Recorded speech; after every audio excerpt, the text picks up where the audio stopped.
Alrighty, chat.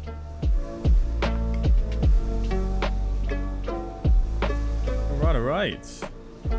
Very good afternoon to you all. Hope we're doing well today. Welcome to the stream. Welcome indeed. It's been a little while, hasn't it? I feel like I say that every stream, and I feel like I also say that every stream. Welcome, guys. Yeah, welcome. Hope we all had a good new year and holiday period and things like that. I know I saw you guys just before the new year. But welcome back, everybody. Sorry I've not been online too much, as the same reason stands as was given in my previous streams. Yeah, just life got in the way. And yeah, I've just had a lot of work to do. I've been doing a lot of work on my car. And yeah, so my weekends and free time has not been too free recently. So hence why we haven't had too many streams. But welcome back. Welcome back, everybody. Today we're going to be flying the iniBuilds A300. I purchased this on the day it released, and I've still not yet flown it yet. That's how much flight simming I've been able to do. Very little, really. The last time I flight simmed was the last time I streamed, so not being able to do much flight simming. But of course we're going to be, as in the title, we're going to be flying out of iniBuilds Leeds Bradford, which I'm very much looking forward to. I didn't think their Leeds Bradford rendition would release quite so soon, but it has. And yeah, we're going to have a bit of a look at that before we get underway here, because we may only have time for one leg. But yeah, we are... yeah, that's the plan for today. We're flying down to Origami Studios Gatwick. Gatwick was looking rather busy earlier on VATSIM. I hope that's still the case. So we should get quite a lot of VATSIM action on the way into Gatwick. We do actually have ATC online at Leeds as well today, which is absolutely awesome. Quite a rare occurrence on VATSIM. So yeah, it should be pretty fun today. Really looking forward to it. And yeah, like I say, we'll kick things off initially, have a quick look around the Leeds Bradford airport scenery here. I don't know if you guys have picked it up. Have you? Any of you guys picked it up in the chat? But I'd be very intrigued to see. This is, again, my first time really seeing the scenery. I have only sort of installed it this afternoon. So it's going to be my first time really seeing it. I took some screenshots earlier on of the Orbx version that we looked at not so long ago on the channel. Orbx is a version 2 of Leeds Bradford, which was a very nice rendition of Leeds Bradford. And yeah, I think maybe we'll chuck a few screenshots up and see how it compares to the iniBuilds one. Now, I do think the general consensus is that the iniBuilds one is, you know, it's a bit better. What I can see right here in front of me, it does look better from what I can see. But the Orbx one is no slouch, so it'd be interesting to see if there are any areas where the iniBuilds one is not beating the Orbx version out. So yeah, looking forward to having a look at that. Definitely no Comic Sans. Roy, yes, well remembered. Yeah, I've not actually checked that yet. We'll have to do that. But yeah, who have we got in the chat? We've got MPS, welcome.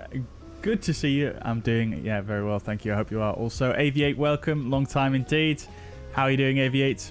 Welcome to the stream. MPS has been flying to LFBL. Which airport is that one, MPS? I'm not sure which one that one is. This descent from, had to do a hold from 370 to approach from runway 03. Oh, we've all done it, MPS. We've all done it. MPS says I've Orbx Leeds 2 and it's pretty good. So I don't think I'll get the iniBuilds one, I think is what you're trying to say there. But yeah, I mean, we're going to have a look at that today. Maybe that'll help sway you, potentially. But yeah, I mean, the Orbx Leeds one is very good. So yeah, I mean, I've got them both because I'm from the area. It's essentially my local airport. I've spent a lot of time there. So I just wanted to see how they compared and what would be best, really. Roy, welcome to the chats. Hope you're doing well. Good to see you. Naughty, welcome indeed. We are back indeed. Welcome indeed. Biggles, welcome to the chat. Hope you're doing well. MPS says the A306 has some issues. yes, I did see that on the Ini Manager. There's some LNAV issues. So, yeah, we're going to be keeping close eye on that today. Obviously, we're flying on VATSIM, so we want to make sure that we're not, you know, getting in anybody's way with dodgy flight sim add-ons. It's the first time I'm flying it as well, so it could be an added layer of complexity that we'll have to deal with. But I'm sure we'll be fine. If necessary, we can just disconnect from VATSIM, and jobs are good on, really. But I can't see it being too game breaking, but I have no idea. Doggy, welcome to the chats. Hope you're doing well. Information Alpha, welcome indeed. Hope you're doing well. You're on the ground at Leeds, about to start streaming. Amazing, dude. Thanks for dropping by. Hope you have a good flight also. And yeah, enjoy your stream, my friends. Enjoy. You'll have to let us know what your call sign is. AG, welcome to the chat. Quizzy, welcome indeed. Hope you're doing well. Good to see you. Glad to hear you guys are doing well. A300 does not feel like an Airbus so much because it has so many buttons. Yeah, exactly. Yeah, I mean the A300 was based on the one that they've done here for iniBuilds is the sort of revised version of the A300. But obviously the A300 was Airbus's first aircraft, so yeah, it's got quite a more complex design than other Airbus aircraft. That being said, I do still think it's laid out rather well, and it's quite intuitive, hence why that style of cockpit caught on so much, I guess. And Airbus carried that sort of philosophy forward into the further aircraft. And I think it was made during a time as well where a lot of aviation was still a lot of sort of steam gauges and not a lot of digital stuff going on in the cockpit. So there's a lot of redundant gauges and switches and things like that are, you know, there to back up the digital avionics that you see in the aircraft. So I think it was that age where people didn't fully trust the digital avionics quite as much. So they had to kind of meet in the middle, I guess, with this aircraft. But it's still a fantastic aircraft nevertheless. And fun fact, I think, was it, I'm pretty sure it was actually Porsche that helped with the design of the cockpit in this aircraft. Dave, welcome. I am alive indeed. I hope you're doing well, my friends. Hope you're doing well. Welcome. It's Limoges in France. Yes, I thought it was. Yeah, I thought I recognised that call, that ICAO code somewhere. Very good. Awesome. I'll have to check that out. Naughty says, done over 200k for fuzzair in the last few days. Crikey, you must be carrying us, Naughty. Thank you so much. I'm glad you're enjoying the airline. I have seen that your flights are popping up quite regularly. And yeah, glad you're enjoying it, my friend. I hope your 737 sim is doing well and all is good. Information Alpha is going to be Ryanair 3 Whiskey Uniform to Dublin. Very nice, my friend. I will listen out for you. We're going to be Fuzzy 59 November for today.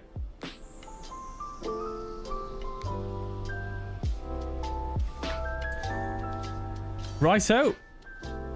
So, shall we get started with the stream then and have a look at what we've got? So, we're here on the ground at Leeds Bradford. You can see it is daytime. We are using live weather. It's quite windy here in Leeds at the moment.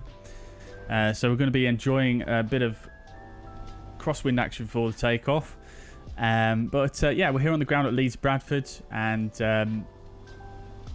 yeah, it's daytime in the sim, but live weather. As you can see, we've got the iniBuilds A300 here. I just very quickly did this livery today. I didn't want to spend too much time on it because I didn't have too much time. So it's not complete. As you guys know, the fuzzair livery has the bit that extends down over here, which I think it does really need. It looks a little bit bare without it. But yeah, I mean, I think it turned out pretty well for, you know, spending maybe an hour on it today. So yeah. The paint kit for the iniBuilds is really good as well. It's got all the, you know, wear and tear sort of layered over, so you can easily make a really good looking livery with it. Alpha Yankee is the reg we've gone for on this one. But yeah, enough. We'll return to the aircraft a little bit later on. Let's have a look at the scenery because that's what I'm very excited to have a look around for today. Where shall we start? I'm not sure where we'll start. We'll just start right here. This is where we are. So, yeah, I mean, I think just generally the ground markings and ground textures are pretty much on par, I think, with the Orbx one. If anything, they look a little bit cleaner, a little bit crisper, a little bit sharper than the Orbx one. I think from memory, the Orbx one is a little bit dirtier, and the lines just seem to be a little bit less crisp. But let's have a look. I actually took some screenshots, like I said. So, where are we?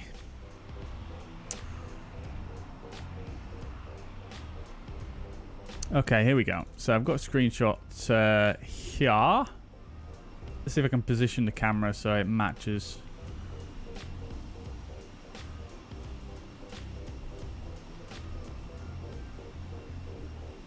So it's about there, I think. So the Orbx one, let's have a look. This is the Orbx one. As you can see, they've got this more concrete sort of tiled appearance, and to be fair, everything looks quite crisp, to be honest with you. Let's tell you what we'll do as well, just to match things up. We'll go like this, just so it's the same conditions.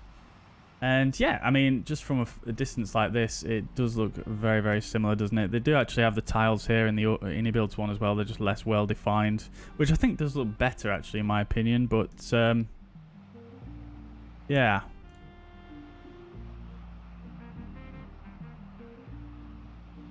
I think the LOD is a little bit more aggressive on the buildings and things like that in the iniBuilds one. It seems to be lacking a bit of detail over here. I'm sure once we get closer, it will look a bit more detailed. But yeah, very similar regarding the aprons. And let's just have a quick look at this remote apron as well. Yeah, you can see the LOD being more aggressive here as well. You can see how the cars are sort of don't have much detail on them unless you sort of come a bit closer. And then as you come away a bit, it sort of just look like tents almost. So yeah, this is another one I did. Again, very similar. If anything, the ground markings here on the Orbx one, they look a little bit oddly painted, if you like. Whereas on the iniBuilds one, I think they look a little bit more well placed, I suppose is the word. And they're definitely slightly different coloration as well, which I think does look a bit better. And then these white lines here as well, they really stand out on the Orbx one. Other than that though, everything else in the background, all the cars, yeah, looks great. All of it looks more or less the same, really. Yeah, both of them have even got like these rows of bushes and things like that in the car park, which is quite interesting. Car park does look a lot fuller though on the Orbx one. Yeah, the taxiway signage is custom here as well. It was custom at the Orbx one, but I don't have a screenshot to compare that. But they do look good here on the iniBuilds one. I would say probably at least on par. I think the Orbx one does have some of the default signage as well, which is always a bit underwhelming, but it does have some custom as well. So let's see, we've got another one to look at here. Let's see. So just a bit of a closer in on the terminal. Now, one thing I did think there was a little bit lacking in the Orbx one was the detail on the textures on the terminal building here. So let's have a look and see how this compares. And you can see already, I mean, the detail of the textures is, although in this lighting it's a little bit difficult to tell, but you can tell there's a bit more wear and tear on the textures, and they just generally look a bit more detailed, I think. And then looking at the foreground as well, yeah, it just looks a little bit more, you know, realistic, I'd say. This looks a bit sort of like a flight sim scenery texture on the ground, although it is very good ground textures. I just think the kind of the washed out sort of colors on this look a little bit more believable, I think. Yeah, and then you can see obviously in here you do have some interiors on the Orbx one, but the iniBuilds one is far more detailed on the interior, which we'll look at later on. I'm not really going to do a comparison on that because it's not really worth comparing, I suppose. What else we got? So we've got the front here. Let's have a quick blast around here. You can see they've done a lot of detail here as well, which is great. The Orbx one had a ton of detail out here as well, so this will be interesting to see how these compare as well. So where are we here? Yeah, so I think the Orbx one has got a bit more detail in terms of it's got the static, you know, persons in the area. And to be honest, I think I do sort of prefer the Orbx one in a few ways in terms of the ground textures, I think. Let me just see about the lighting here.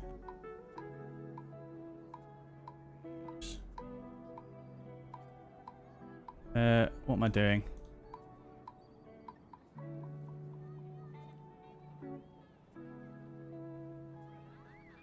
Yeah, it seems like the sun is in the same place, but these bus shelters are casting a far different shadow on this one versus the Orbx one, which is quite interesting. It's almost like the glass is not... The sun is shining through the glass on that one, but on this one it's like the sun won't shine through the glass, which is interesting. But yeah, I mean, the detail's all there. They're both, you know, very comparable, very realistic. Yeah, I mean, these windows are standing out to me. But pretty sure that's what they're like. Got that, like, mirrored tint to them, whereas on the Orbx it doesn't have that. Let's have a see about the Comic Sans. Yes, we've got no Comic Sans. That is the correct font. That is the correct font. Beautiful. Beautiful. Right. Also, I thought it'd be interesting to look at this one because this sort of area down here, this texture, I think was used from the old V1 of the Orbx version. So let's see how that one compares. And yeah, you can sort of see straight away. Yeah, I mean, there's not much in it, granted. Very, very little in it, but I suppose it just looks a bit crisper, doesn't it? And just a little bit more fresh looking. I can take either, to be honest. Both look good. What else we got? We've got the tower. I think that's got the updated... Oh, look at that detail there. So the tower there. Now, I saw this in the screenshots for the iniBuilds one. I'm not sure which font is correct, actually, on the tower there. This just doesn't look right to me. But it might be how it is now. They might have changed it. I'm not sure. But, yeah, looks a bit different. Oh, look at that. You can see you've got animated baggage carousels there. Beautiful. Very nice indeed. I didn't notice that earlier. And down here, yeah. Again, very comparable. The textures on here are quite detailed. Yeah, pretty similar. I think it's just a matter of opinion which you prefer, but the text I'm not exactly sure on, to be honest. Now, we can do a comparison of the interiors of the tower here real quick. I'll try not to spend too long on this, guys, because I know obviously we want to get going and things, but wow, okay. So the tower looking far more detailed on the iniBuilds one. In some ways more than others, but yeah. The Orbx one, though, does have animated people, so I suppose, you know, you can give or take either, can't you, really? Right, let's see. Couple more images.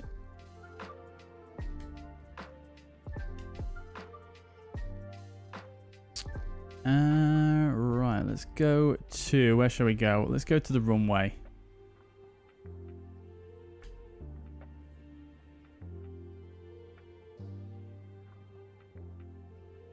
Oh, I didn't mention as well, guys. This building is modelled far better here in this iniBuilds one. It looks a lot better. Yeah, we probably would have been able to see that in the background of some pictures, but on the Orbx one, it looks pretty generic, to be honest with you. And these are all correct down here as well. I'm not sure. Pretty sure they are in the Orbx one, so some of these. Right, let's come down this way. So we've got the runway textures here. Now, again, it's a very similar story to the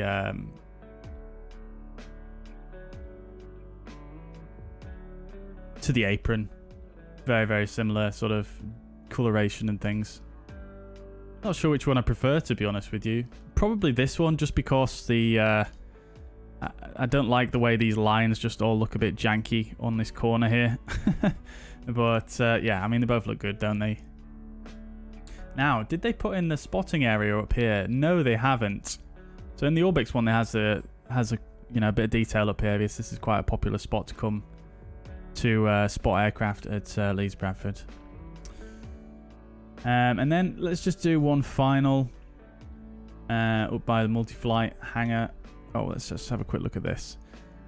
So I think, I like that they did the parallax here. That's quite a nice way to deal with this situation down here. But the Orbx one does have nice bit of signage detail across here, which is quite nice.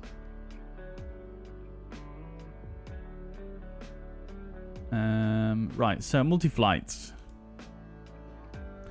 And then, yeah, I mean, this looks a lot better over here, I think. The multi-flight hangar is far better modeled here. Again, I think some of the old assets were used from Orbx V1 in their V2 for the multi-flight hangar. So yeah, there we go. I mean, to be honest, I could give or take either. The even though the textures on the Orbx one are a little bit more old school looking, I kind of like the look of them. They've got this nice sort of weathered effect to them, whereas on the iniBuilds, it definitely looks very pristine and 3D modeled, if you know what I mean. But yeah, I mean, I can't really say which one's.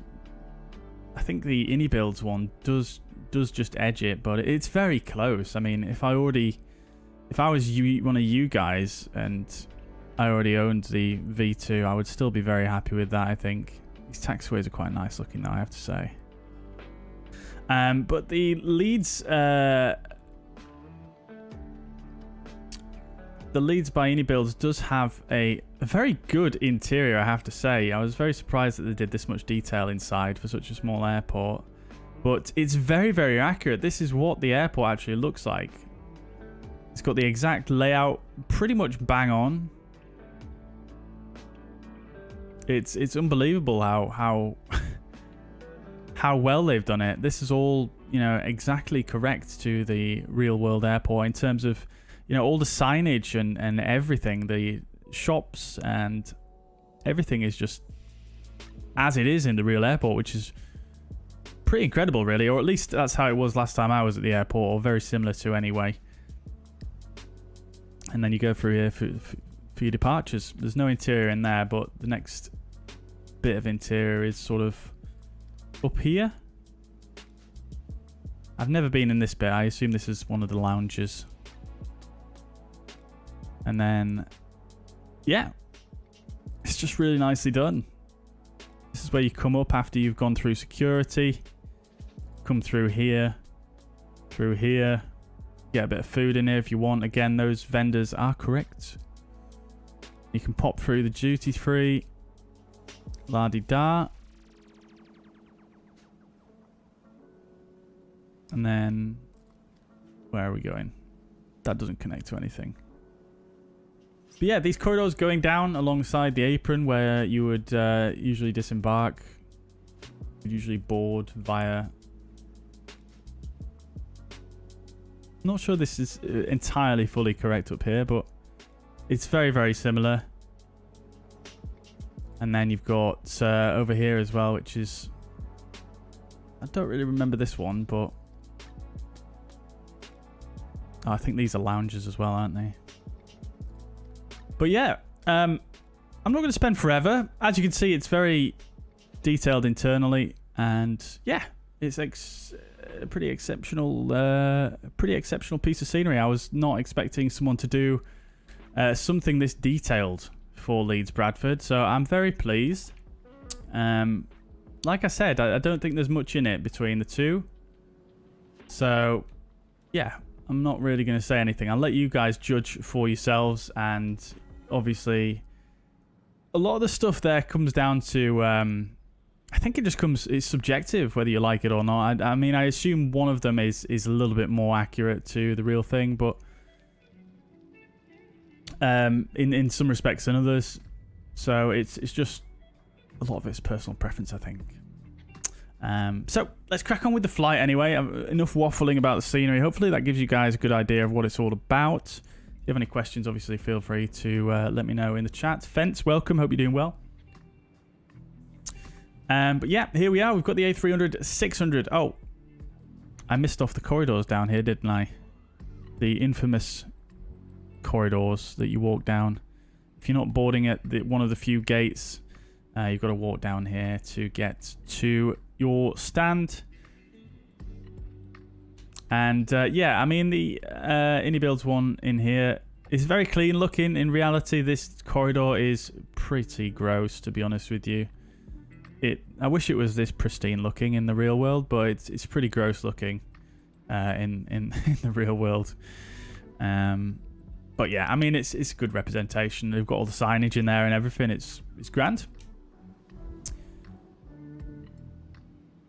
Right then, well, let's get cracking, shall we? Let's have a quick look at the iniBuilds A300 first of all. I know you guys have probably already seen all this, but this is new to me. I've never flown this thing before. I've just seen videos and whatnot. So, yeah, I thought I'd pop all the panels open just to kind of see what they look like. Because, again, it's not really something I've seen personally. But one thing that really wowed me earlier while I was having a quick look at this aircraft is the level of detail on the actual fuselage. The rivets and everything just looks absolutely insane. Yeah, definitely giving Fenix a run for the money here with this texture and modeling quality. Absolutely exceptional work with the actual visual fidelity of this aircraft. Just looks absolutely just brilliant.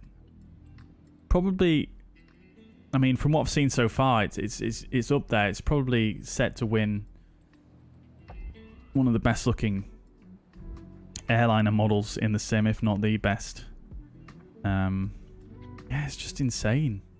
You can see how you've got all like the ridges and you've got the texture on the fuselage and the rivets.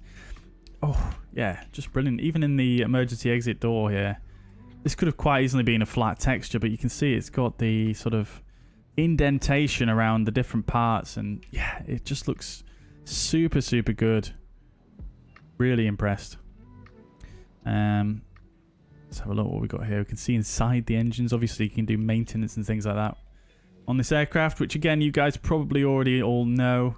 One thing that really impressed me from the previews I saw on this was the tires as well. They look really good. Although there is a bit of noticeable pixelation there, I think for the most part they look pretty good. 22 inches. Fat tires with a PH. But yeah, it's fantastic. I'm not going to spend forever doing this because we probably could. But yeah, it's just really nice. There's probably some other little bits that I've missed here as well. Oh, we've got an access door here as well. That for the refueling. Oh, my camera's too quick.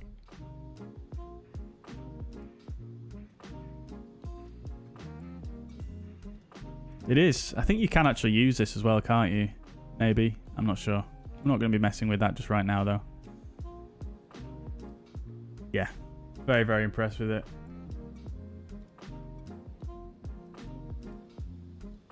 They hotfixed 105. When did that release? Did that release just today? Because I've got 104. Not 105. Just released. God damn. Talk about timing. Oh well, never mind. Looks like we're gonna have to plow on with this today. Biggles, it is my first stream since Christmas. Indeed. The iniBuilds one is more weathered, says Information Alpha. Yeah, it does appear that way. In some respects. Right. Alright, let's go back to the live weather then. Live weather. We'll go back to noon though, just so we can see what's going on.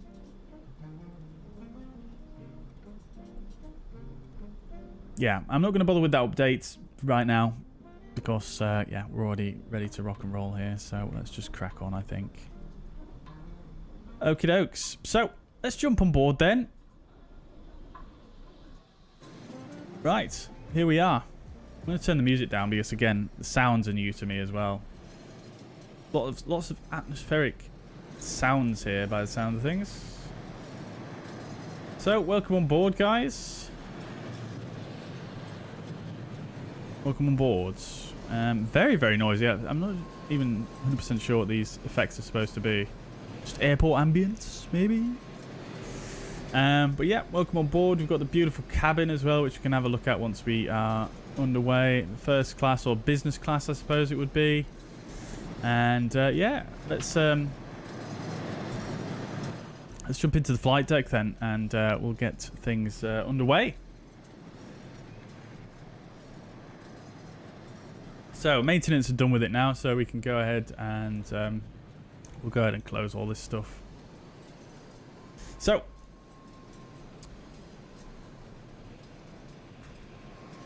let's get things powered up, and then we'll do our briefing as we normally do. So jump overhead, get the batteries on, get the external power on as well. And I'm just going to go up and put the IRSs to nav, and I'm just going to quickly jump down here just while just so the IRS is aligning whilst we do our briefing.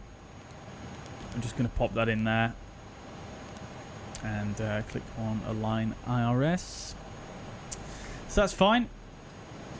We'll let everything up. We'll let everything do its thing for now, and we'll go ahead and do a bit of a briefing before we go too much further.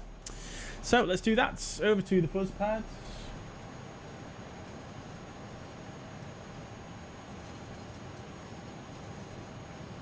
Hello?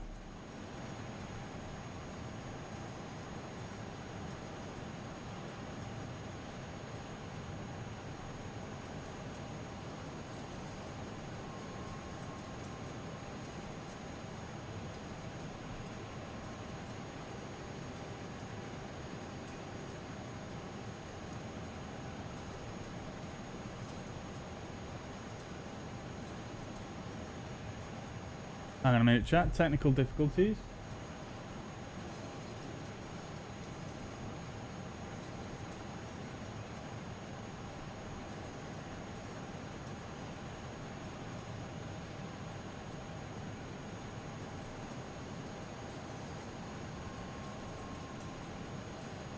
Interesting.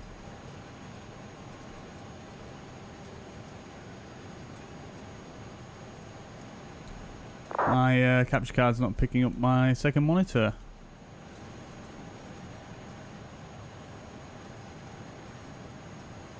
Well, it should do.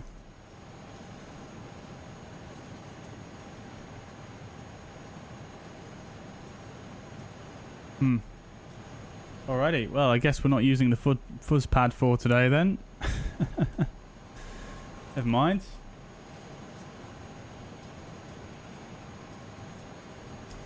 Yeah, looks like the fuzz pad is out the question for today. So we'll go ahead and we'll just use a tablet. I think we can probably view our OFP in here. So let's go ahead and do a bit of a briefing then. Okay, this font looks a little bit messed up, but okay, let's go for it. So today we're going to be fuzzair 59 November. We're going from Leeds Bradford to Gatwick in an A306. Alpha Yankee Reg, brand new aircraft to the fleet. Call sign's going to be Fuzzy 59 Yankee. Target of blocks is 1935, so we've not got too much time. So let's actually go ahead and get some of the services underway.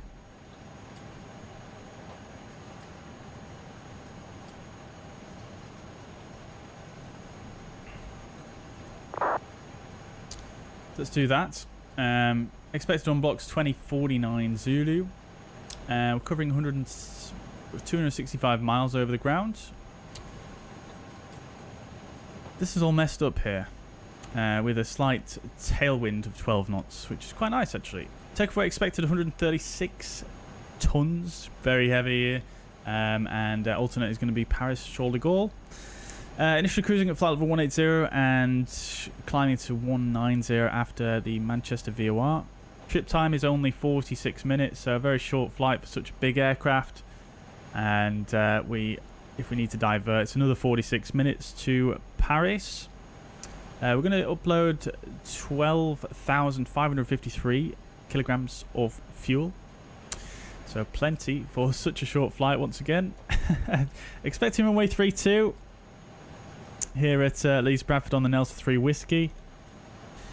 32 is the one in use, just checking the 80s. And then we're expecting 26 left on the Disset 1 Golf arrival into Gatwick. 256 passengers, so pretty... How many passengers can this hold, actually? I can't remember off the top of my head, but 256 for today, with 30.5 tons of cargo. And then coming a bit further down, having a look at the weather, we do have a Sigma in place for severe mountain waves forecasts.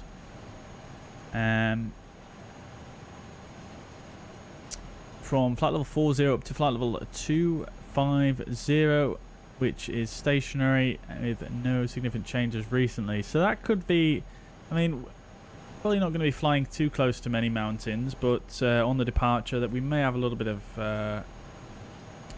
turbulence there as we pass over some of the high ground coming out of Yorkshire and then over towards Manchester. So that could affect us. We can probably look at that here somewhere if we get the Navigraph up. Navigraph.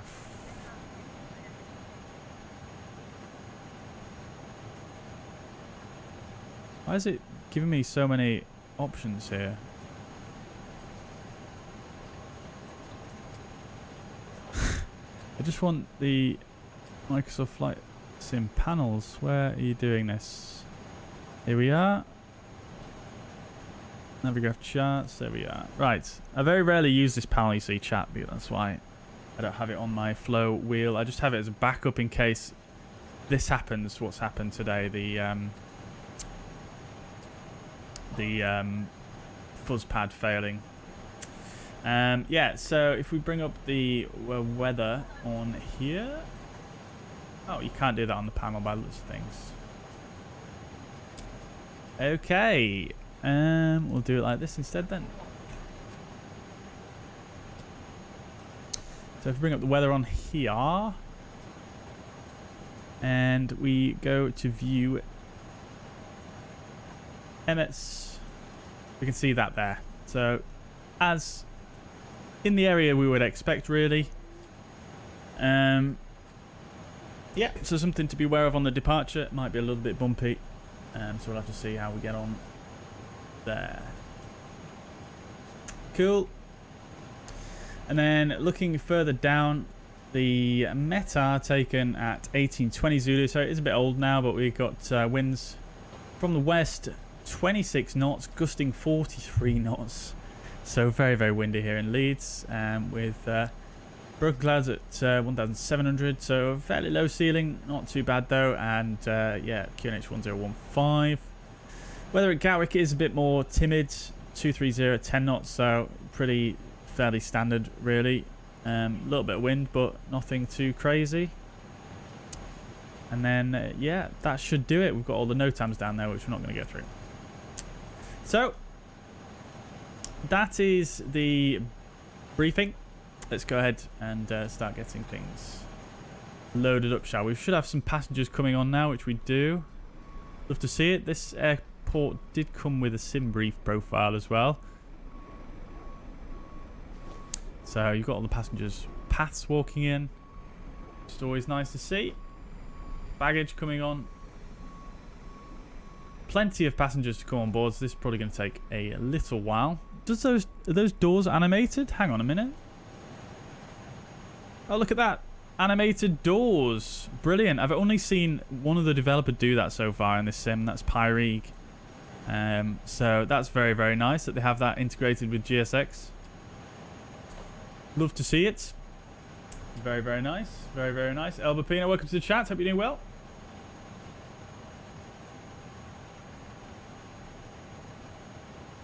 Lovely.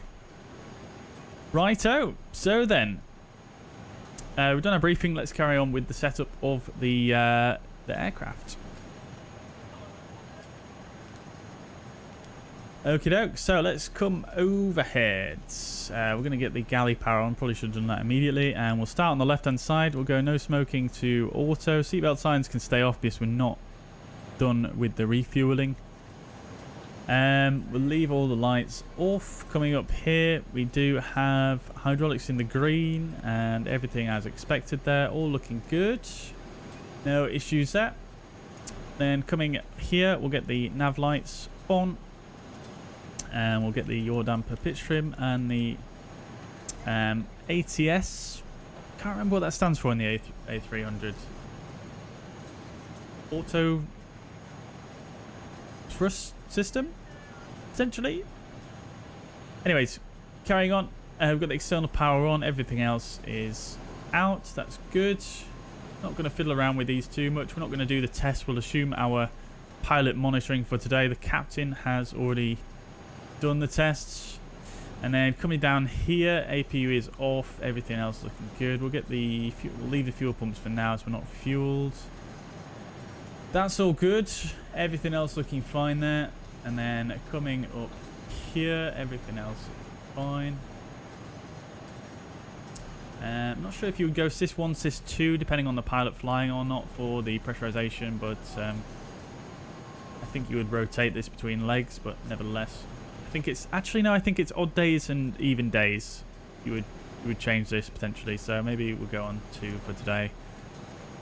Window heater will get on, and the probe heat. Now I can't remember the exact procedure for this. I did used to know because I used to fly this aircraft quite a lot in X-Plane. Whether you can turn the probe heat on now, or whether you would do it after the engine start, because obviously with most aircraft where you've got a manual probe heat, you would turn it on after engine starts. But I can't remember in this aircraft. I have an inkling that you would turn it on now, but I may be wrong in that. We'll get the oxygen on. Look at the gauge going. I'd love to see that detail. Everything looking good there. Okay, good. Everything is auto here, and I think we're about done there. So all looking good.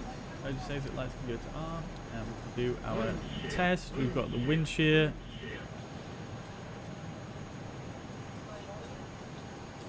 Very, very nice indeed. Look at all the lights. Beautiful. Cool. Alrighty then. So, is our refueler here yet?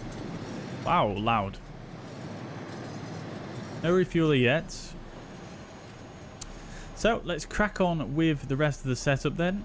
Coming over here, we'll get the airports for that side. Constraints over here. Got on plan for what we're going to do in a moment.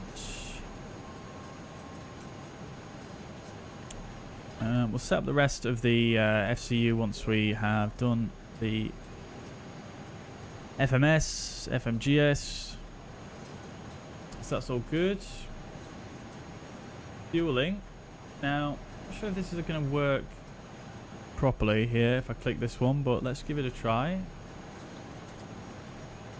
Right, that's good. We'll uncage this guy.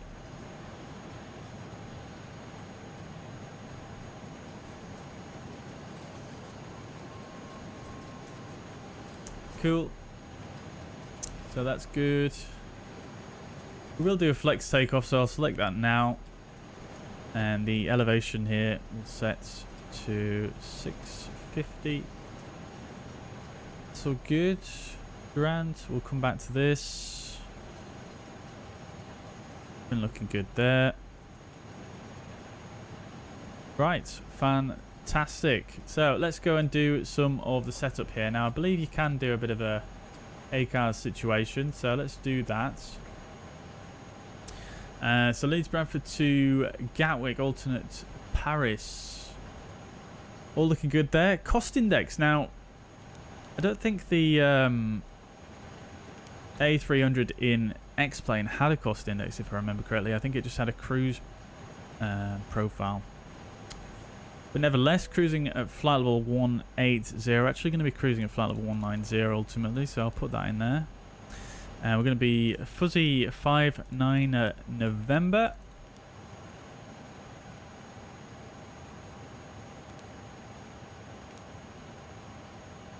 Expecting runway 32 here. We've got the Nelsa 3 Whiskey. We can actually just bring up the 80s real quick. Just verify all as expected. So we've got 3-2 in use. That's good. So we can expect Nelsa 3 Whiskey then.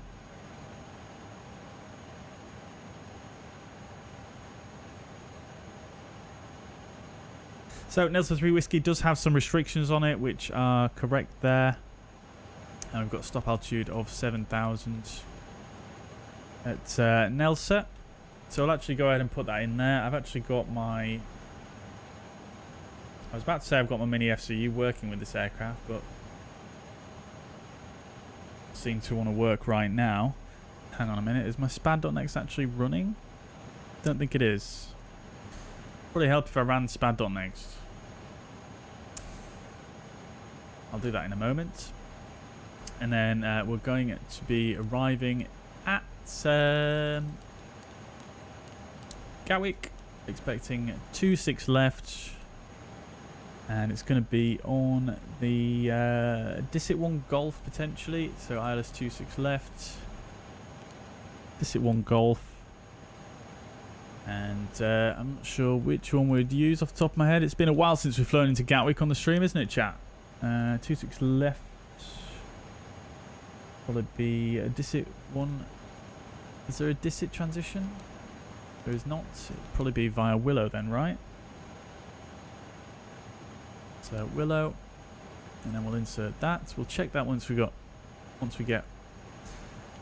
underway.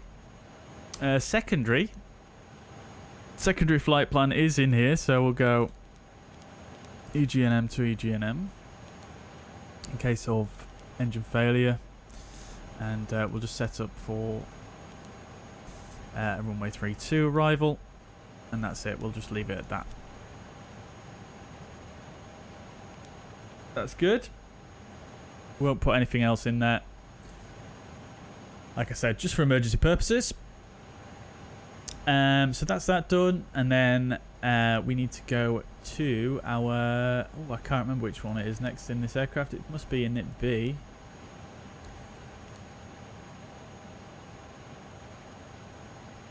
So in it B, what's our block fuel at currently?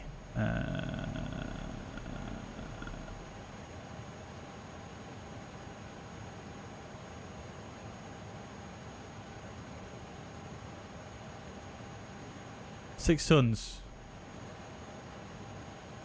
I'm sure there was a fuel gauge, that's what I was looking for, but 6 tons nevertheless. So it doesn't look like... Oh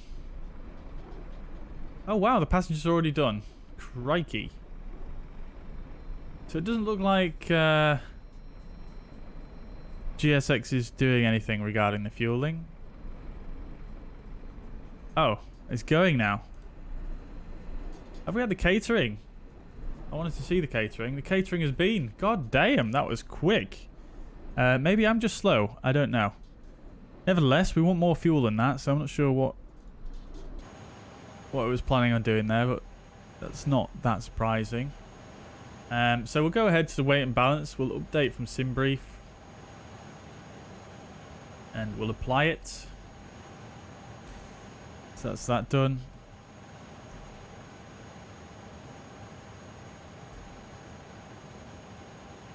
Oh, fuel's going up now slowly.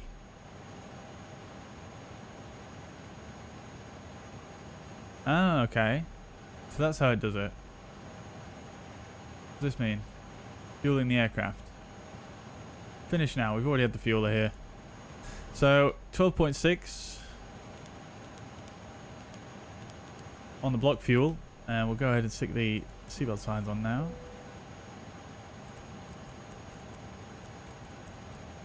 That's all good. 0 fuel weights. 124.77.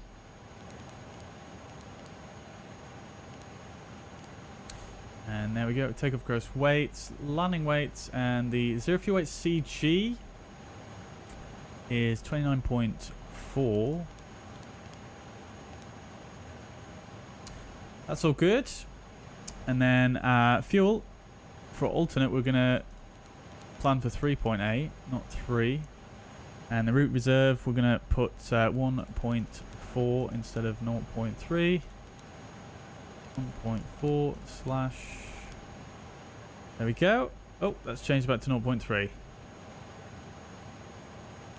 I need to clear it first. Now, I remember having some issues with this back in X-Plane, but... Okay, I guess it's not... Well, let me, I guess the extra is not enough. Interesting. So, it's calculated for the taxi 0.4, whereas the flight plan says 0.9. Now, it probably won't let us change that either. Okay, it does. 0.9. Trip fuel 5.1. Okay, so it thinks we need 5.1, whereas SimBrief is only calculated 4.1. So that's quite a big difference. I am using the SimBrief profile that iniBuilds supplied. So yeah, interesting. Okay, never mind. Let's carry on. So we'll do our takeoff page, and we'll do a performance calculation. So we're going to be runway 32. Takeoff runway available 2254 meters.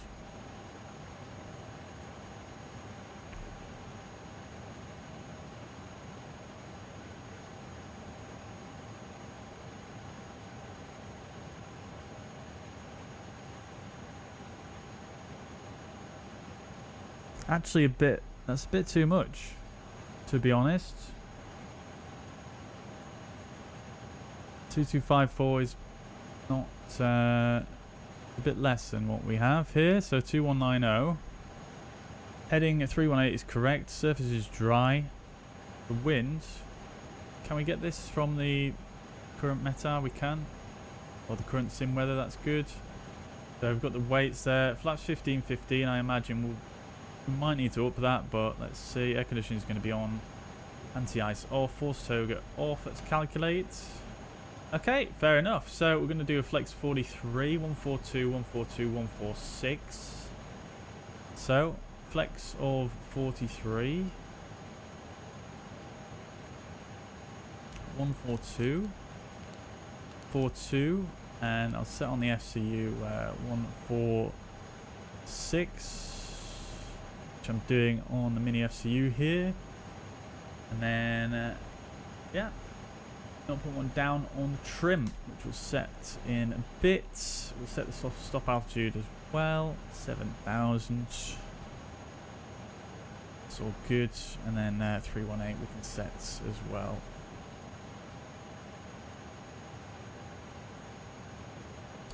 Good.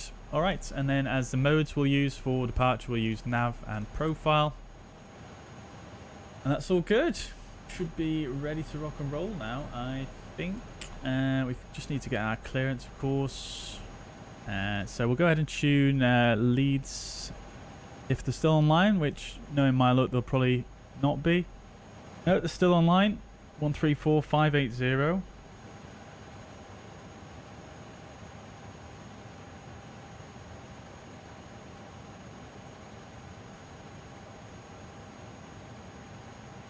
I'll put active. My space, minus Unicom 162.8, bye-bye. Unicom 162.8, Right, bye-bye. good stuff. What stand are we at? 13. Lucky number 13, eh?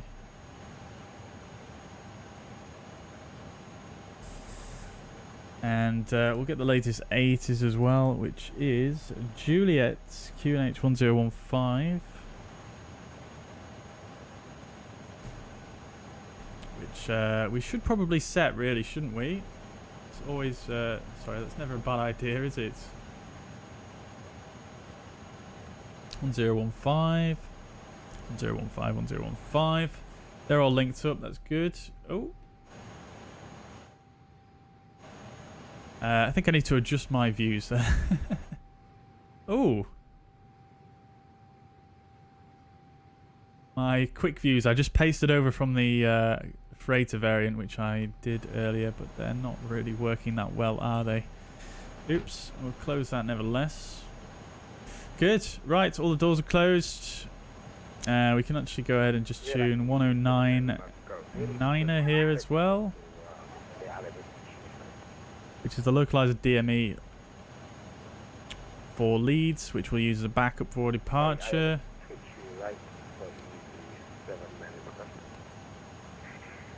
Easy 79 Liberty Golf, roger. Is your destination Leeds, sir? No, we're heading to Manchester. We don't need that actually, we can see the DME. Actually, no, we can't. Well, Easy 79 Liberty Golf, you're heading to Manchester, sir. You're outside my airspace. I'm on the Econ 122.8. Speedbird 138, have you no longer able to get up the roads? Speedbird 1389, you're cleared to London Heathrow, Louser 3 Whiskey departure, squawk 7015. 121, 1121. Clear to London Heathrow, the Louser 3. So these are just for backups for our departure. Should have done this a little bit earlier, really, but initially we want the 232 inbound. Apologies, Louser 3 Whiskey departure, squawk 7015, speedbird 138. Well, we only really want the 232, so let's just do that. Taxi Holding Point Delta 1, runway 32 via November Delta, QNH is 1015. Delta 1 via November Delta, QNH 1015 right now. Cool. Okay, so just before we go any further, let me just check the flight plan as well. Everything else looking good there, that's fine. So let me just do this as well. So we'll just check through the departure, make sure it all looks correct. And it's quite difficult to see, but yeah, that looks about right. And that all looks good to me. Going into Gatwick. Remember that one well. Lovely. Okay, so we'll go back to map. Fantastic. Okie dokies, we can go ahead and get our clearance then, shall we?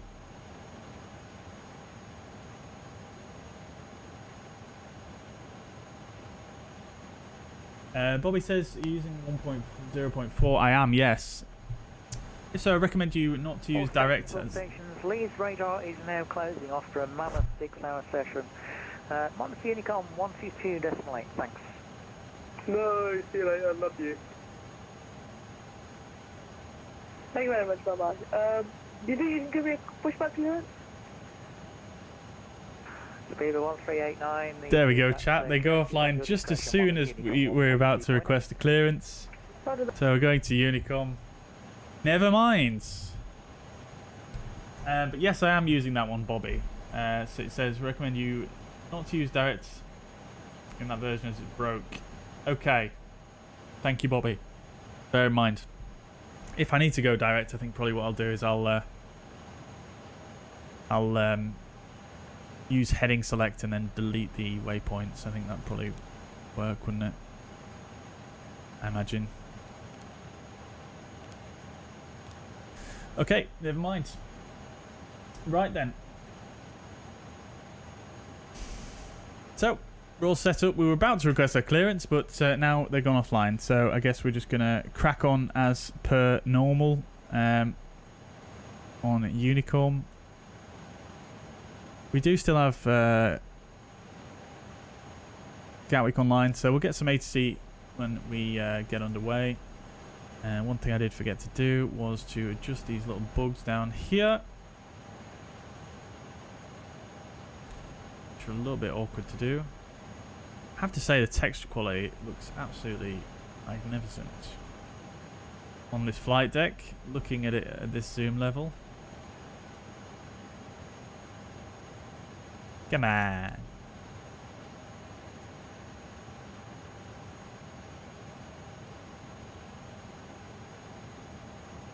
Right, full on oil. Fantastic. Okay, good. So we've done our take-up performance. Just going to have a quick look here. Just make sure we're all good there. We are fine. We'll go ahead and fire up the APU. That's all gravy. And yeah. So we'll pretend to request clearance actually, because I was ready to do it then. So Leeds Bradford approach, very good evening. Fuzzy 59 November, stand 13, type A306, information Juliet, QNH 1015, requesting clearance to Gatwick. And then we'll probably get a clearance like Fuzzy 59 November, clear to Gatwick, Nelsa 3 Whiskey departure, information Juliet correct, Squawk 6969. And yeah, that's probably something like what we'd get. And then we go clear to Gatwick, now Nelson 3 Whiskey departure, Squawk 36969. And yeah, so I'm just trying to keep myself a bit current here, if you know what I mean, chat. It's been a while. Right. AG says, I think the cockpit doesn't have enough wear and tear given its age. Yeah, it's a fair comment. It's a fair comment. I mean, I think it looks pretty good. It doesn't look pristine. It doesn't really look too worn though, does it? I would say. I mean, there is quite a bit of wear here on the yoke, but other than that, it looks it does look pretty clean. Short runway 32 and Delta 1. Anyone on the approach? Oh, look at that. I think that's information alpha, isn't it? Very good. Very, very good. Okay, so let's go ahead then. And we'll prepare for a pushback and departure. APU is started up now. And we'll get the APU bleed on. Which I've forgotten where it is. It's one of these. It's a switch down here somewhere, isn't it? If I remember correctly. Hello, Captain. We are ready for pushback. There it is.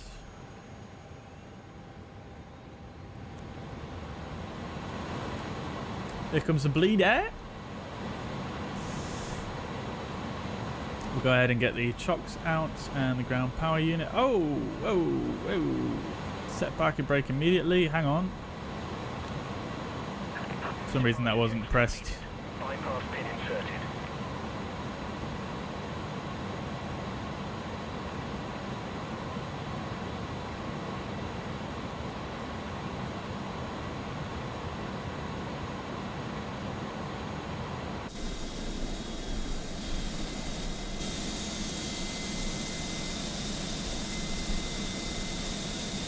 Noisy APU on this thing.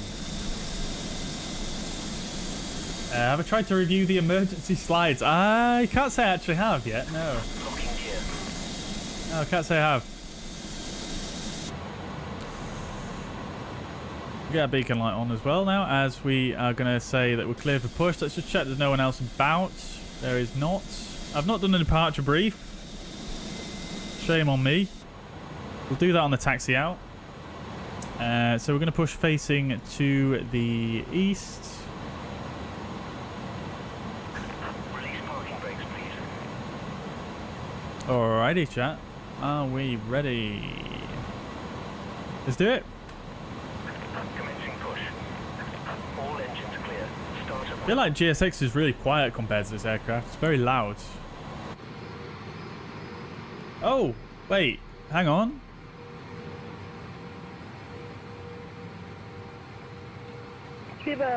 I did not see that guy. About to backtrack on runway 14 departure with C2. I'm already backtracking. Okay, no problem. Just wait. Just let me know once you complete it and go for takeoff. Okay, I guess we... I did not see that guy.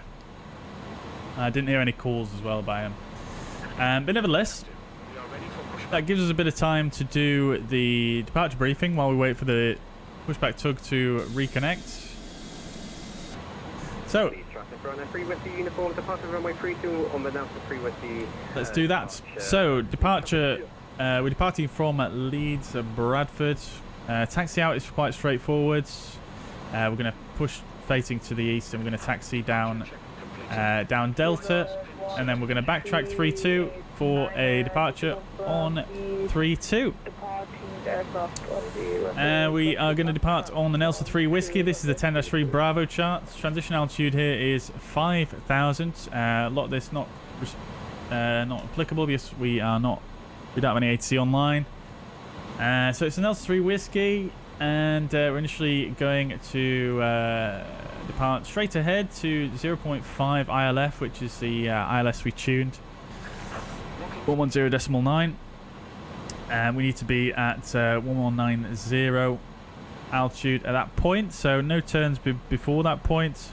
And then we're going to take a slight left bearing 311 then to 2.1 ILF, and then we're going to take a left turn to the 272 track, and then at 3.5 we're then going to turn left again to reach the 12-mile point from the Pole Hill VOR. We need to be between altitude 3000 and flight level 70 at that point, then traveling another mile and then initiating a right turn.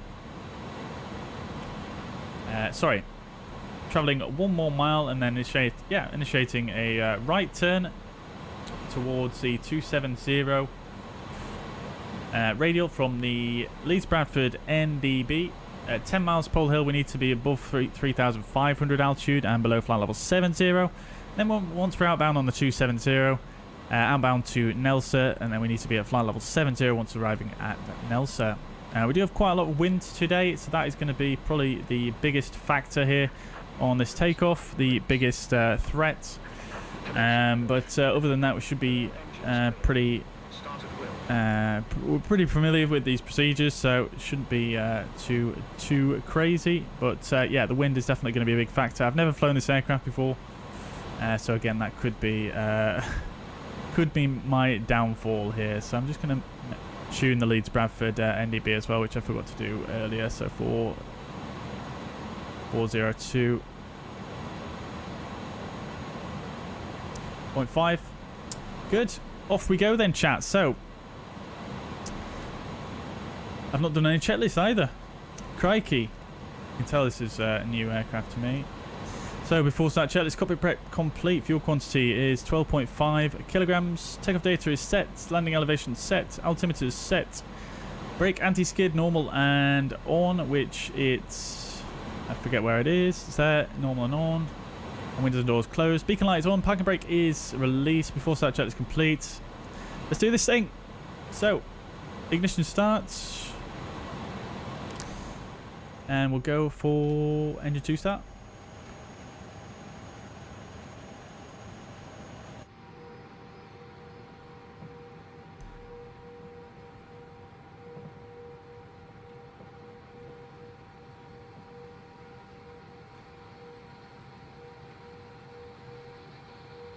Oh, I need to actually press the starter, don't I? I'm forgetting. I know this is an Airbus, but I need to press this, don't I? Right. Now, I can't remember the N2 figure to start the fuel flow, but I'm going to go for about 20%. Start the fuel flow there. Set the parking brakes as well.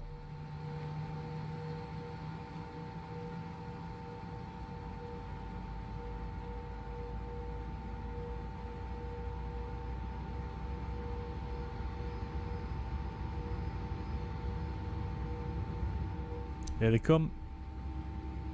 This engine's not running, but it's just spinning in the winds here.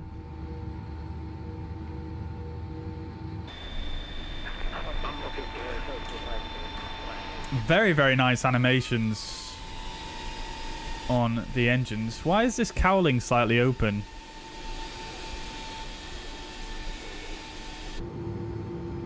Wait, that's just the reversers.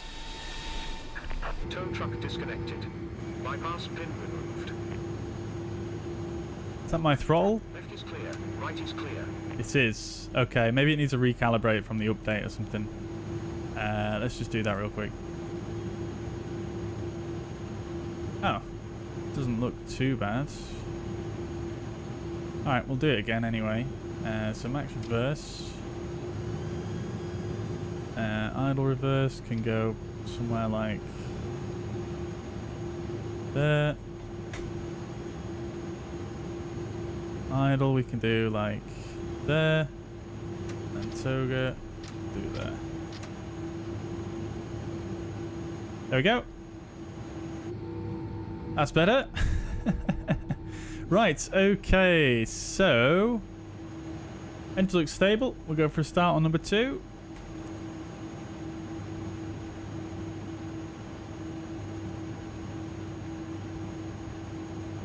Crash the desktop. Yeah, that sucks, AV8. That's no fun. Do an emergency.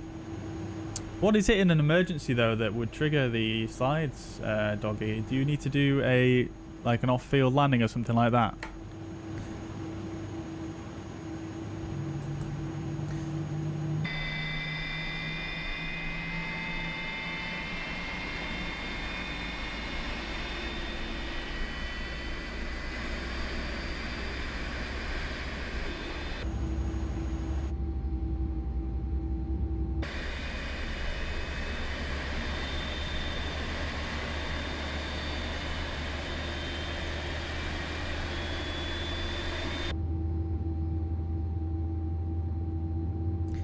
Engines at idle, these particular GE engines, I always found sounded pretty subdued.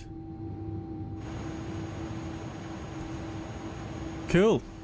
Alrighty, we should be nearly there now.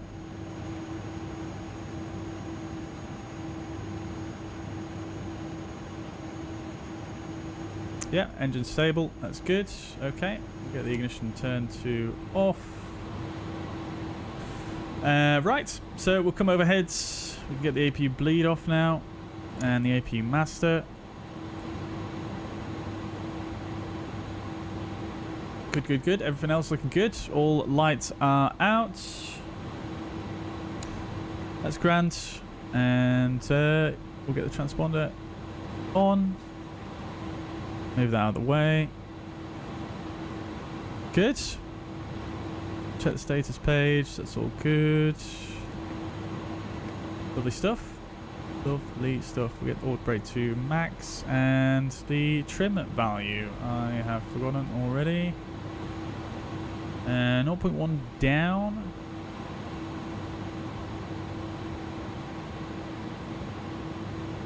Wow. Okay, that jumped a bit there. I'm not sure why it did that. But 0.1 down. Set flaps. 15.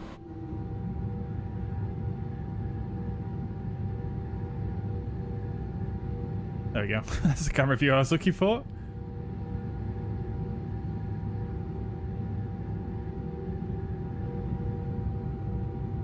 Very quiet flap sounds, but yeah, fair enough. Light controls check. Full left. Full right. And a neutral. Full up, full down, and neutral, and then on the rudder. Full left, full right. Good, good, good. I think we should probably get a bit of lighting on in here.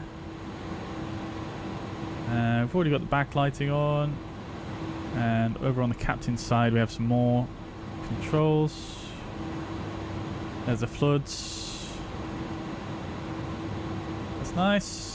Fine. I think that should probably do it. I think we've got some more down here, which are already turned up. Lovely. Okay, fantastic. Let's go then, chats. Leeds Bradford.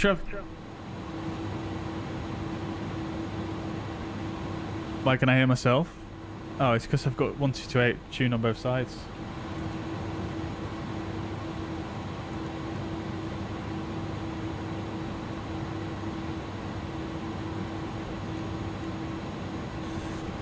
Leeds Bradford traffic, Fuzzy 59 November, taxiing to runway 32, hold point, Leeds Bradford. Alrighty, let's go then, chats. The taxi lights on, wrong button.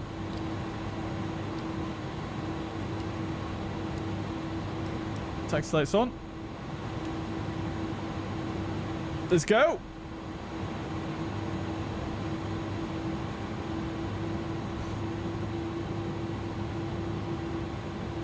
The exterior looks awesome. It does look absolutely fantastic, doesn't it?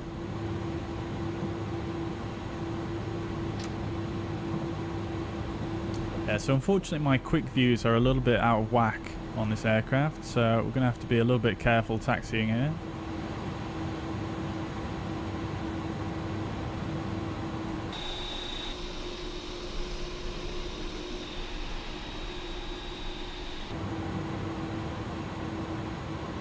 Taxi's quite nice, feels quite nice to handle on the ground.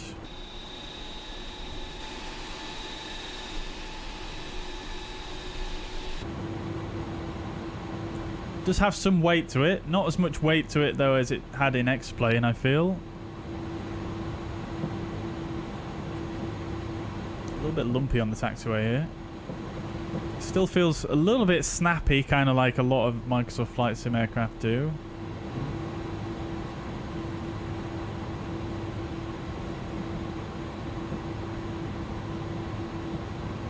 Alrighty, coming to the whole point here, we should have really done the after start checklist already. Pitch trim is set, rudder trim 0, spoilers are armed. They are now. Slats and flaps 15-15, ECAM status is checked. 15-15 we can see there as well. Anti-ice not required, hand signal received, after start check is complete. Now, do we have anyone on the runway? We do not. Leeds Bradford traffic, fuzzy 59 November, backtracking runway 32, Leeds Bradford.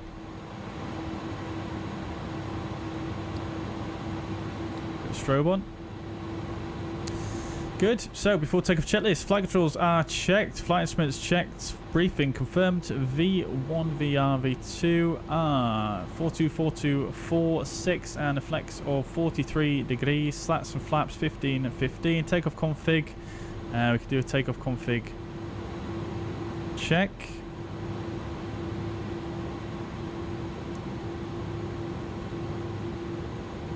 Takeoff test normal.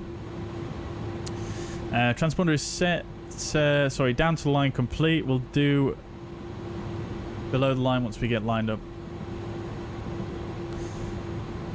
Feel quite low down in this aircraft. It's got such a tall flight deck.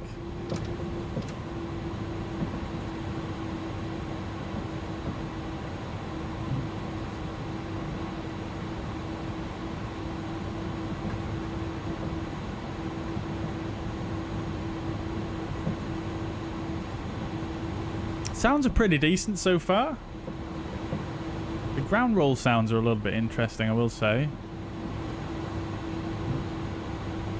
Alright, so we'll go Tara on the TCAS. Transponder is set. Auto brake max, ignition is normal. Before takeoff checklist complete.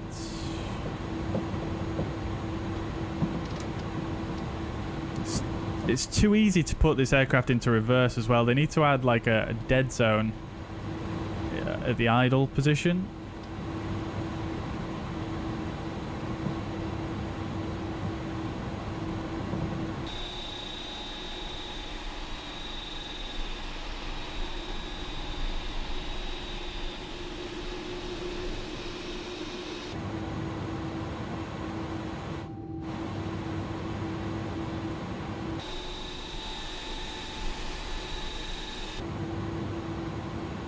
Does handle quite nicely though on the ground. I think the A300 was quite well known for being a bit nimbler than what you feel like it should be.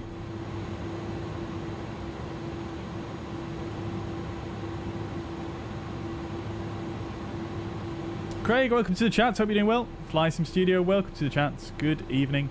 How is it regarding frames? It seems pretty decent. It feels a bit heavier than the PMDG, but not quite as heavy as the Fenix. Let's get that bomb all the way around. Let's see what that lineup's looking like. Pretty good. Pretty good. Okie dokes then. So before start checklist is complete, everything else is set. We've got P-Climb blue, nav blue. FD2 man thrust. Okay, that's fine. All good to go there. Let's do this thing, chat. I don't think you needed to stabilize the engines on this aircraft, so we're just going to go straight for toga.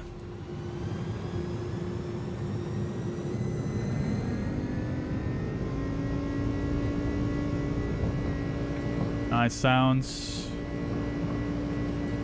So we've got thrust SRS heading. Oh my god, the crosswind though. I've got full right rudder in currently.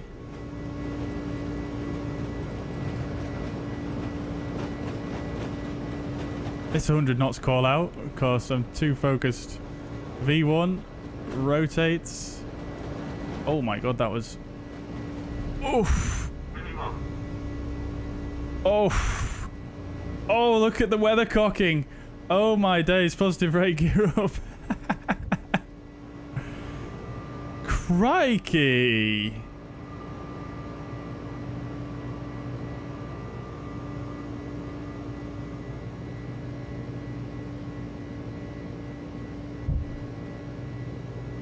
Nearly going to overspeed there. P climb, P thrust, nav, thrust going back now. Oh. Does feel quite sensitive. I'm going to put my target altitude up a little bit higher here. We'll go to 14,000.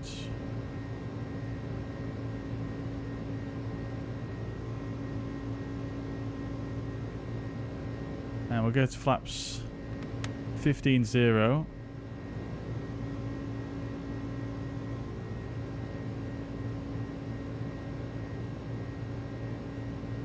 And we'll go to flap 0. Straight into the Merc.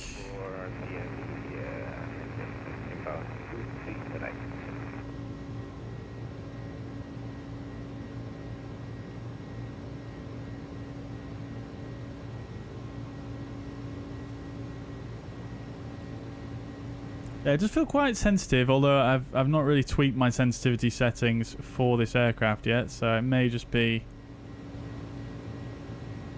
that my sensitivity settings need a little bit of work.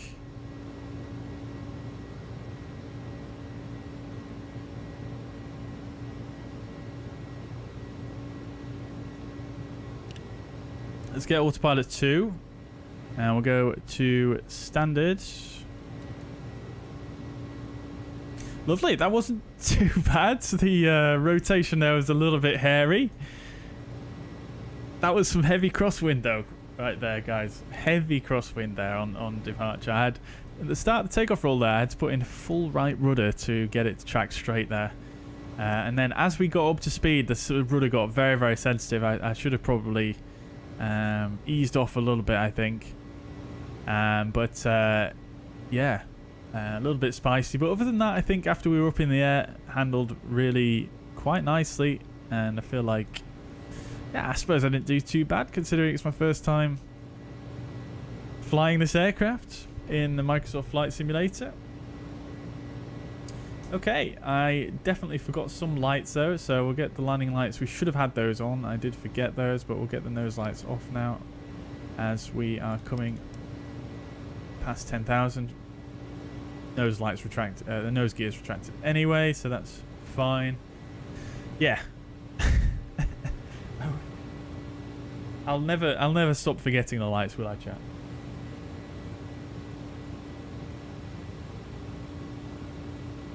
Right. Not too bad though. Not too bad. I do think it handles quite nice. It feels quite stable. It's not too difficult to trim it out, which is always tough in some aircraft in the sim, like the PMDG 737 for example.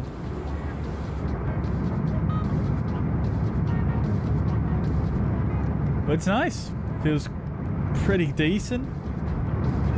Aviate says, will I be getting the PMDG 777? Yes, I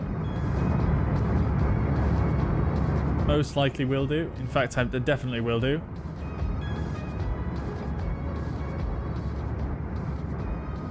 Very, very loud, this aircraft, in some camera views.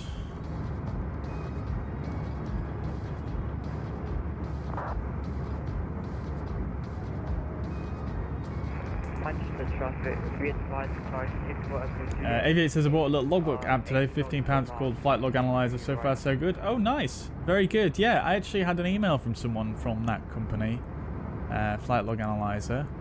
It did sound pretty nice, but I've just not had a chance to really have a proper look at it yet. Oh, yes. Look at those animations right there. Baby. Very nice.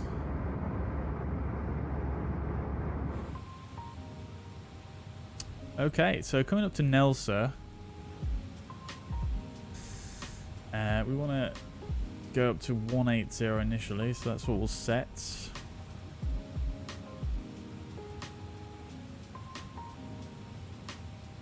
This thing climbs like an absolute machine, though. It's so quick at climbing when you don't have too much weight.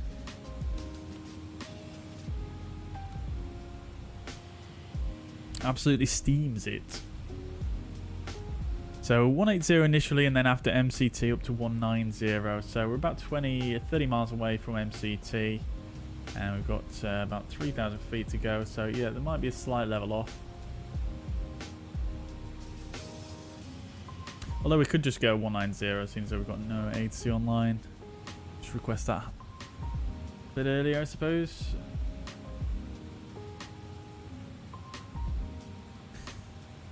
Right, cool. Not too shabby, I don't think. We've passed Nelson now, so that's the end of our departure. We'll go back to nav here, and then we'll blank out the viewers. We're on our way, chat. We're on our way. Let's see. Do we have ATC online at Gatwick still? Of course. Gatwick approach has gone offline now. Just my luck. Just my luck. Oh well, never mind.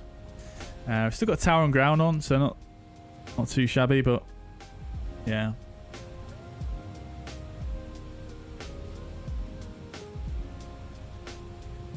Big rocket short flight indeed. Indeed. Bobby says known thing for this thing to be very twitchy, managing centerline and takeoff. Oh really? Right. Okay, that's a shame. I thought it might just be the fact that we had some really spicy conditions there, but nevertheless.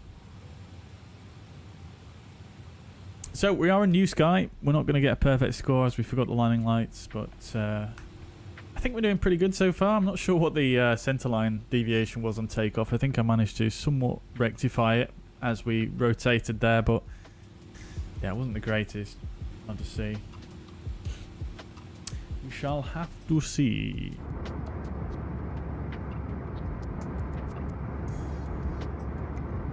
I can't lie, I have missed beautifulness of this sim. So good. Andy, welcome. Hope you're doing well. It has been a while indeed. Thank you so much. Is there a MobiFlight profile to use the mini FCU with the A306, or does it work by default? I'm not sure, Andy. I'm not sure. I don't use MobiFlight. I'm using spad.next to use the mini FCU with this aircraft.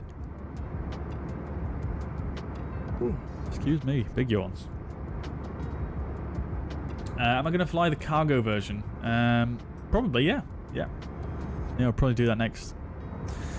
Just today I wanted to do a passenger. Just because we wanted to fly out of Leeds Bradford. I wanted to make it somewhat realistic. So, yeah, passenger today. Oh, I didn't do the nose gear cam. This aircraft has a beautiful nose wheel bay as well.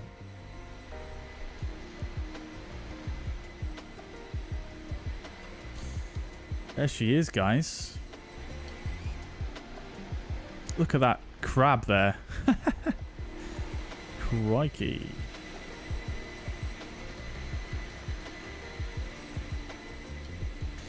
Absolutely lovely. I always love the look of the A300. It's just an absolute chunk, but not too massive.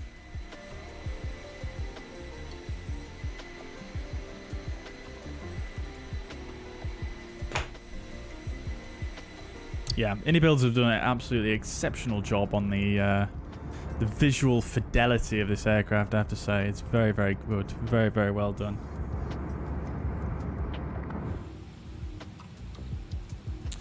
Alright, oh, we're already at flight level 190. Crikey. That was quick. Well then. Let's see, when are we going down? According to this, at least. Just after Dissit, which makes sense. So 80 miles. We might as well get prepared for the arrival then, because we are going to be firing on here.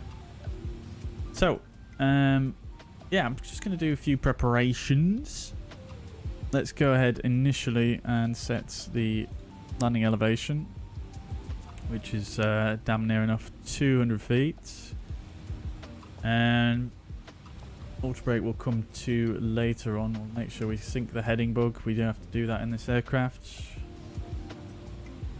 Right.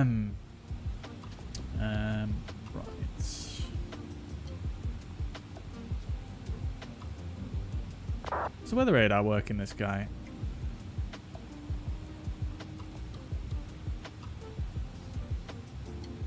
Don't know actually. I assume the terrain display does, but give that a go actually. Put terrain on this side. Okay, so we did that checklist. So let's do some landing performance. Can we do landing performance? Oh, it doesn't look like we can do landing performance. Alrighty then. Fair enough. What's this little blank section for here? Okay, yeah, I guess we're doing medium auto brake then. That's fine. We've already set up the runway in here. We'll tune the ILS 110.9 with a course of 257.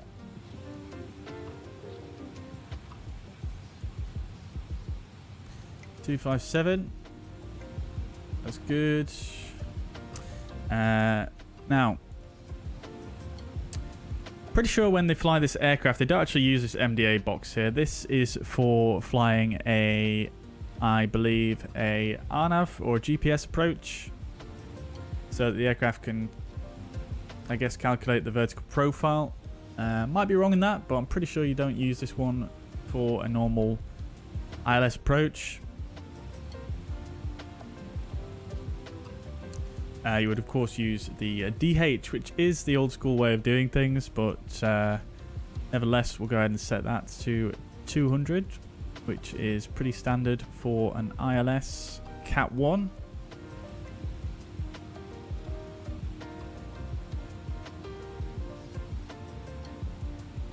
The 200.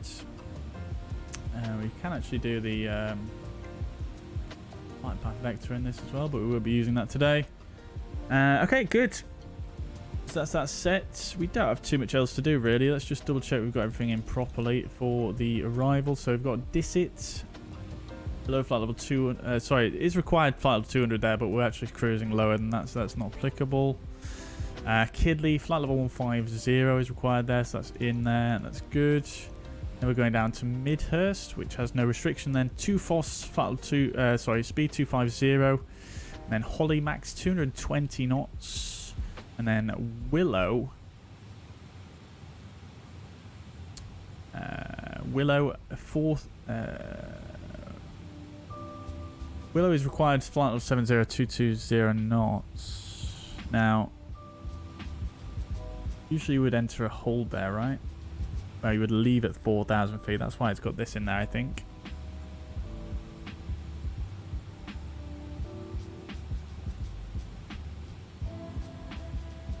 Now, Gatwick's not... well, it is actually quite busy.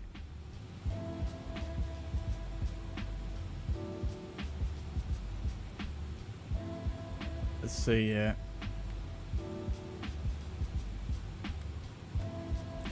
It does actually have the holding in there.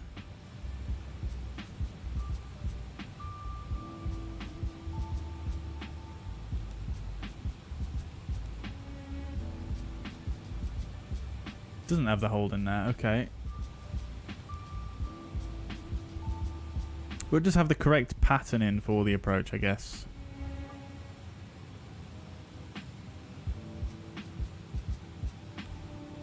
Now then, how busy is it going to be when we get there? That is the question.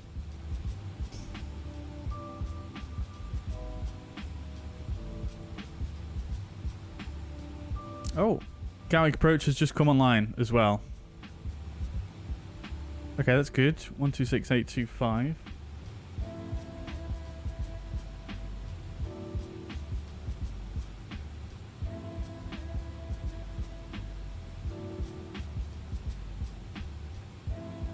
Get that on my standby.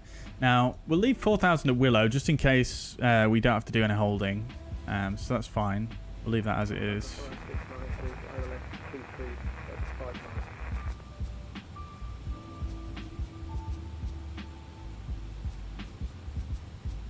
We can probably do at or above 4,000.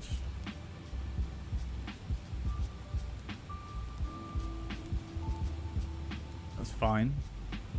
Not sure why we've got flight level 65 here.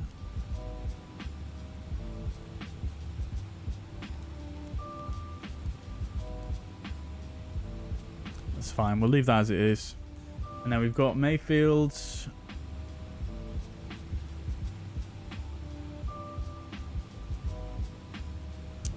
Mayfield 4,000 there. Now the minimum holding altitude there is 3,000.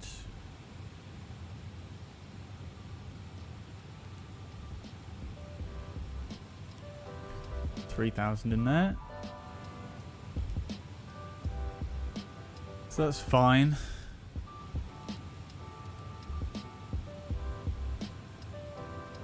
Good.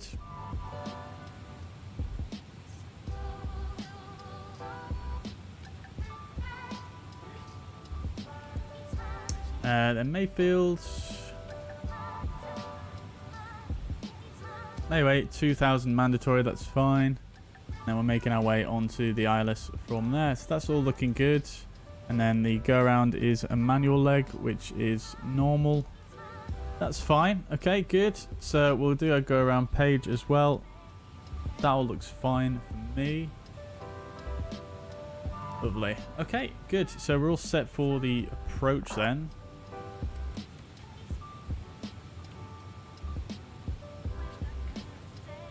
And I'll tell you what we'll do is we'll actually contact Gatwick pretty shortly, I think.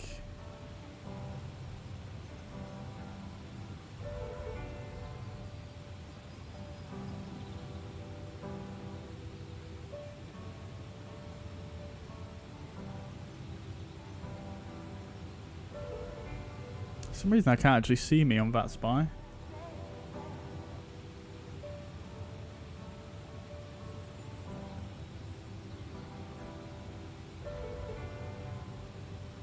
Huh, doesn't want to show me. We'll go on SimAware on my other screen. Yeah, we'll after we pass through Peppel, we'll contact.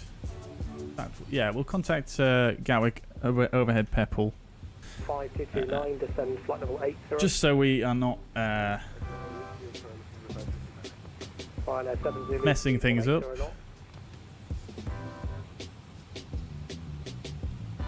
Rhino 7 Zulu, speed 180 knots.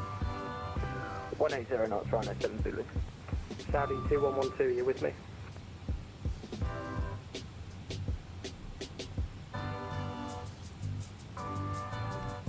Shamrock 23 Foxtrot, established on ILS 26 left.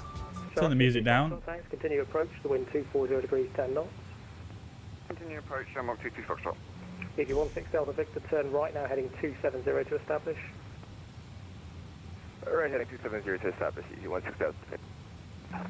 We just tapped the localizer for EG16 Delta Victor.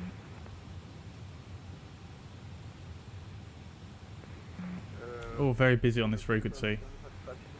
Lufthansa 5229, heading 300. So we've got Victor.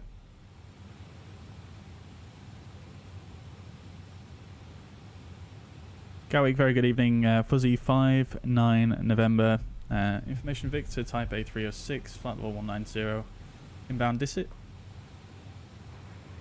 Just call sign again, please. Fuzzy 59 Victor.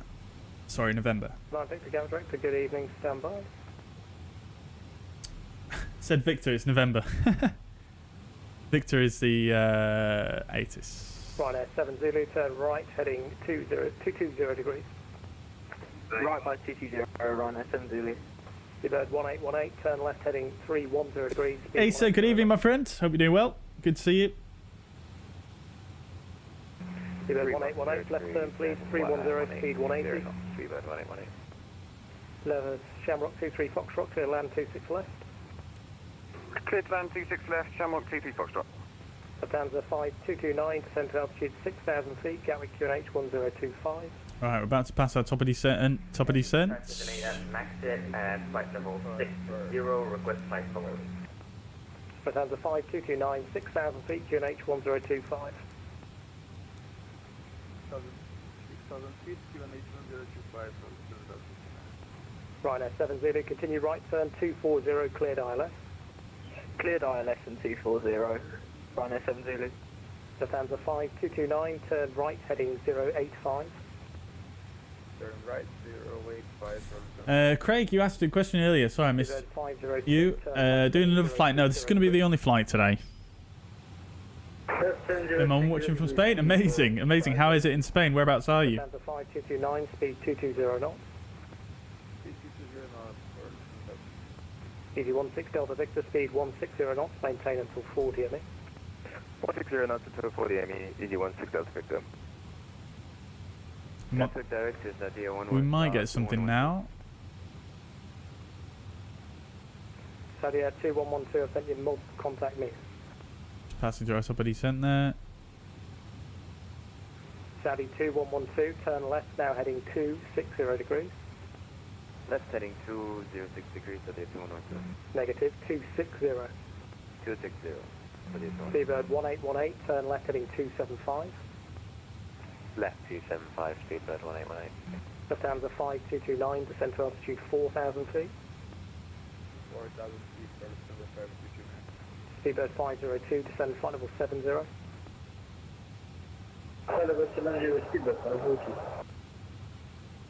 Lufthansa 5229, speed 180 knots. Sunny, good evening. 180 knots, Lufthansa 529. Saudi 2112, maintain altitude 4,000 feet. Maintain 4,000 feet, Saudi 112. Seabird 502, speed 220 knots. Speed 220 knots, Seabird 502. Shamrock 23 Foxtrot, ground 121805, Dubai. Ground 121.805, Shamrock 23 Foxtrot, bye-bye. Easy 16 Delta Victor, clear land 26 left, the wind 24010. Cleared land 26 left, easy 16 Delta Victor. And station checking in for the 59 November. Just confirm your level. Currently at flight level 190, Fuzzy 59 November. 59 November, Roger, squawk 4435. Squawk 4435, Fuzzy 59 November.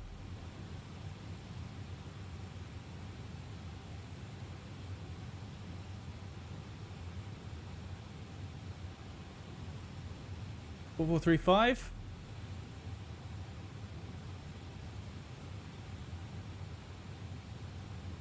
Go forward below and increase the range a little bit there on our little TCAS.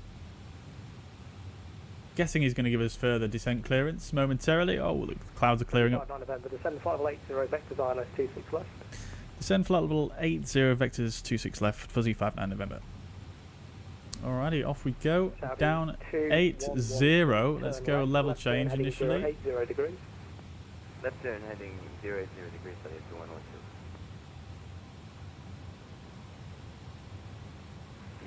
Off we go. At flight level 60. Easy 508, just confirm your position, please. Lovely stuff, lovely stuff. Craig's on the southeast coast in Easy 578, Puerto confirm your position. de I don't really know the Excuse my pronunciation. almost right. Very nice, very nice, my friends. Okay, Squawk Mode Charlie. I've not actually heard of that. Squawk Mode Charlie, please. Back to the normal stream schedule. Step down to 569, turn left, not heading 285. Not sure if we'll bend back to the normal stream schedule. I think probably over the next week or so we probably will have some more streams, but might not be necessarily back to normal schedule. I will update you guys as soon as I can do. Fortunately, as I said earlier on, I've been doing a lot of work on my car, and I've had a lot of work on. This week coming up, I actually don't have really any. I'm working from home basically most of the week, and I've more or less got to the end of my list of jobs that I needed to do kind of urgently on my car. So yeah, we should have more streams definitely coming up in the future, but I'm not sure about the exact schedule as of yet. Right, let's see how we're doing. So we're off down. We're going down at about 2,200 feet per minute. 2,500 even. Charlie again, please. You've switched it off.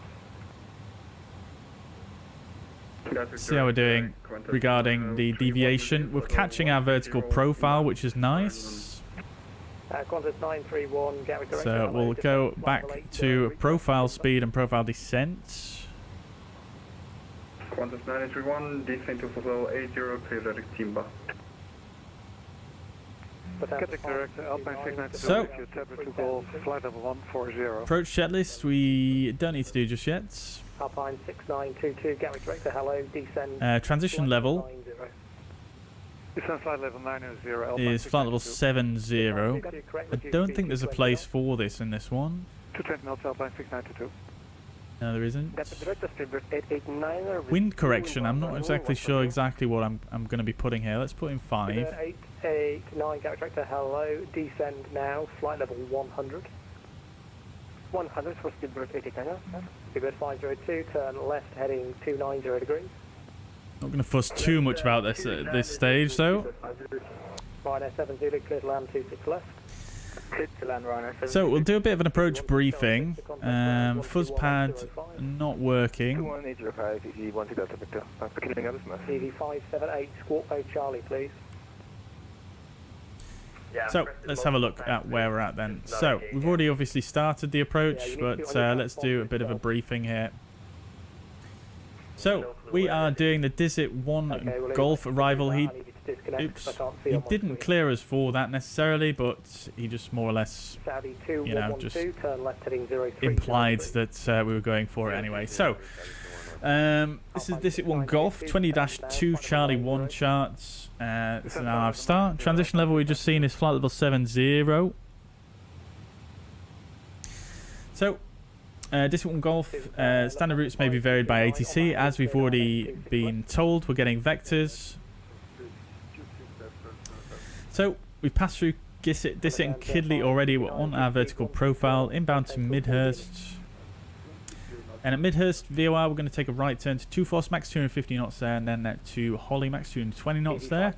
We'll probably get vectors from that point, somewhere around that point, I imagine. But if we don't, for whatever reason, it's going to be a left turn to Willow, max 220 knots, flight level 70 required there.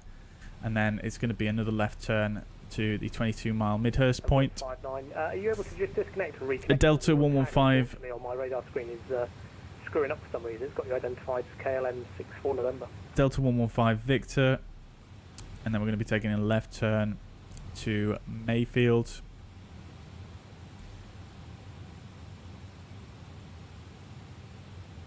Sure who that one was for. Bird 502, speed 180 knots, descend 3,000 please. So then a left turn to Mayfield. There's a hold at Mayfield if we need it. And then carrying on to the ILS. Now, this section we probably won't fly because vectors. Nevertheless, looking at the ILS, it's going to be the 26 left ILS, 21-2 Alpha, localizer India Whiskey 1109, which we've already got tuned. Final approach course 257. Final approach fixed at 2,000 feet. Runway elevation 196. MSA highest in the northeast 2,300 based on the airport reference point. The ILS is pretty standard. From 2,000 feet, it's a 3-degree descent, so it's a fairly short final. But yeah, that is the ILS, fairly standard. We've done it many times before. DA is going to be 200 feet, and then if we need to go around, it's climb to 3,000, straight ahead until passing 2,000, or 1 mile India Whiskey Whiskey. Inbound, whichever is late, and then turn left onto heading 178 as directed. Then once arriving, 26 left, down here, rolling out. We'll probably vacate Echo or Foxtrot Romeo. Then we'll be asked to taxi either down the runway here, and then I'm not sure exactly where we'll get sent in terms of a stand, but yeah,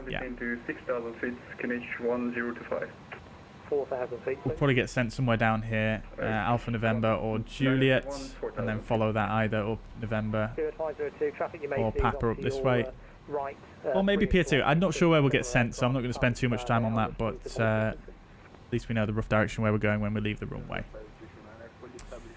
Good. Right, so coming up to flight level 100, let's get the landing lights on now. All the lights on, and seatbelt signs as well. Now that's the question, does this aircraft have seatbelt signs at work? It looks like they do. Fantastic. And a big screen. The cabin is pretty damn good in this as well, isn't it?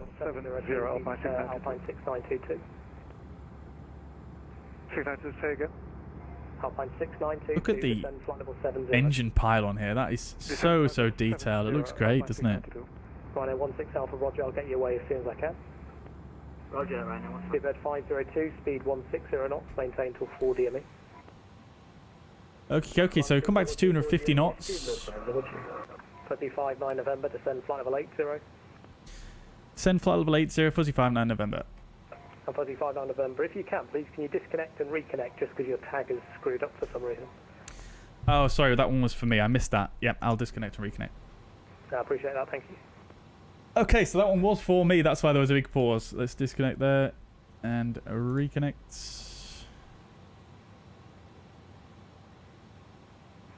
Fuzzy 59 November, thank you very much for that. You're now identified. No problem. Okay, good. So coming down to flight level 80. Come back on speed. Everything's looking good. Speedbird 1818, vacate right, contact ground 121805. So we've got more or less 1,000 to go. So we'll go ahead and go VS 1000.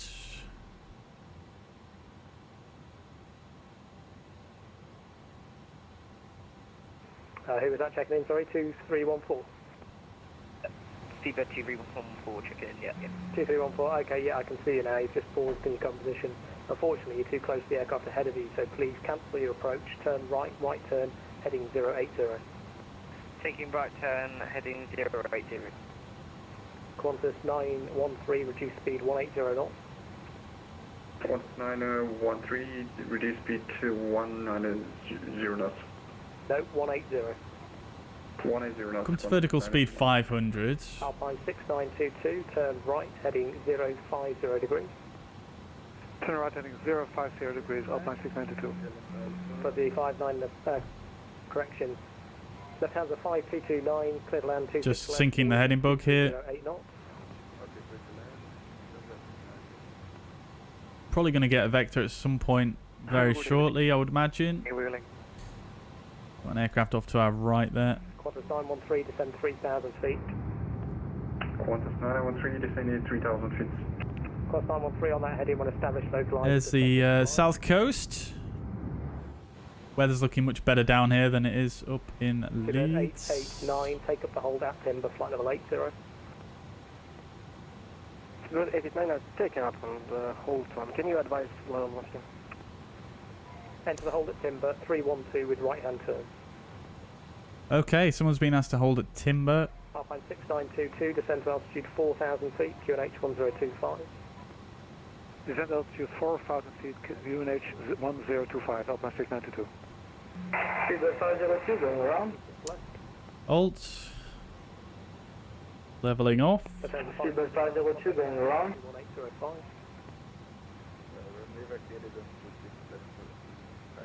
Yeah, contact ground 121805.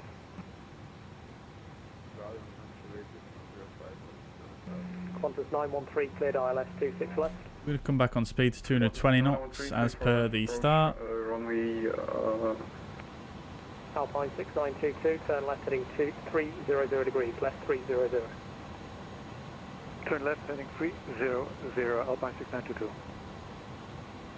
Welling 1 Kilo Romeo, good evening, descend flight level 90, reduce speed 220 knots. Speed, descend to flight level 90 and speed 220 knots, so Welling 1 Kilo Romeo. Easy 8422, you with me? Easy 8422 with you. 8422, hello, turn right now 070. 070, easy 8422. 8422, correct, maintain flight level 70. Speedbird 502 on the go around. Spirit 502, roger, standard missed approach, please turn left heading 150 degrees. Standard miss approach, left turn 1000 degrees, Speedbird 502. Fuzzy 59 November, speed 220 knots. Speed 220, Fuzzy 59 November. 59 November, correct, turn left now heading 345. Left 345, Fuzzy 59 November. Fuzzy 59 November, descend flight level 70. Send flight level 70, Fuzzy 59 November. Gatwick approach, good evening, contact 2 Hotel Leeds Bradford, flight level 320, descend to 160 for Addon. Okay, so heading 345, 70, VS minus 1000. Reach right timber to flight level 80, vectors for runway 26 left. Do you want to tell you? Okay, good. 8422, maintain flight level 70, please. 70, easy 8422. Swelling 1 Kilo Romeo, descend flight level 80. Swelling 1 Kilo Descend flight level 80, Welling 1 Kilo Romeo. descend flight level 80. Descending flight level 80, Welling 1 Kilo Romeo. Saudi 2112, you were cleared for the ILS 26 left. So we're going to get some Please for ILS 26 left. bit of a squiggly line here before we go in. Now, so I'm not sure where you go. Alpine 6922, turn left heading 285. Turn left heading 285, Alpine 692. Easy 8422, turn left heading 320 degrees. Someone right behind us somewhere. Fuzzy 59 November, turn right heading 070 degrees. Right 070, Fuzzy 59 November. Seabird 502, turn left heading 090 degrees. Left turn 190 degrees, 02. Right now 16 Alpha, surface wind 2308, 26 left, clear takeoff. Guys, 16 Alpha, clear takeoff, 26 were left. we cleared down to flight level altitude 5,000 feet or flight level 70? Alpine 6922, descend to altitude 3000 feet. Descent altitude 3000 feet, Alpine 692.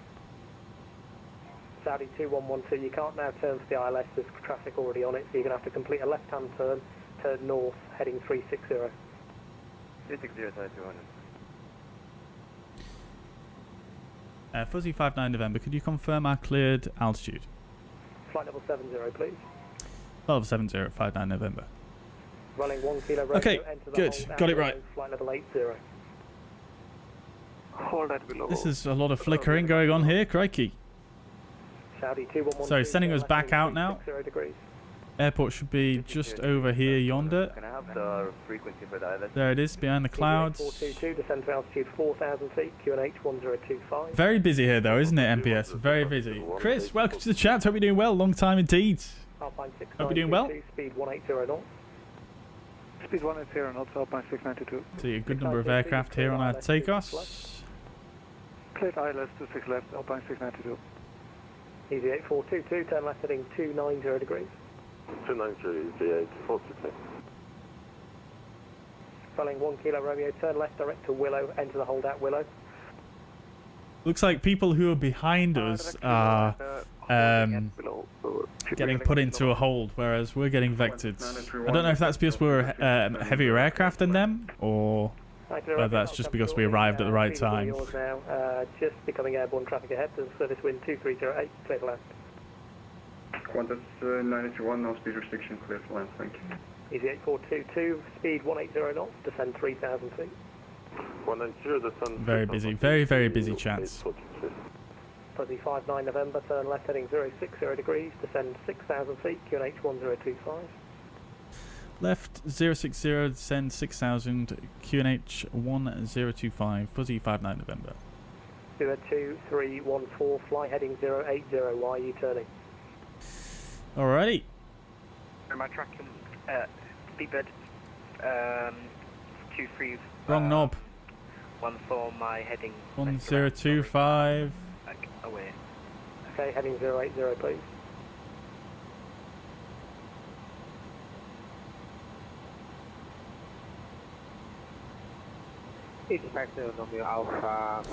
Okay, good. We've got glide slope indications and localizer indications. Heading 060, 6,000 feet.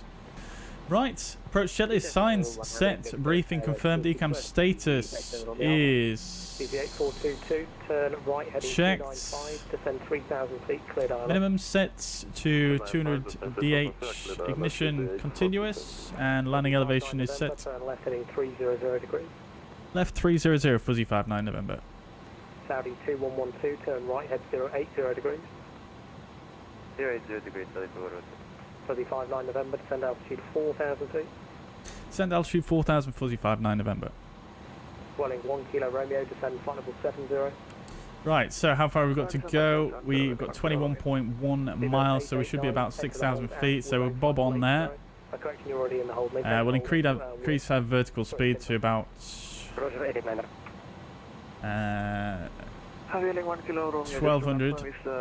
Inbound cruise is to 284 degrees. Hey firm 284 with left hand sir. Roger 284 with the left hand. Wheeling 1 kilo. Speedbird 502, turn left heading 065. So we're coming back in now for an intercept to the localizer by the looks of things.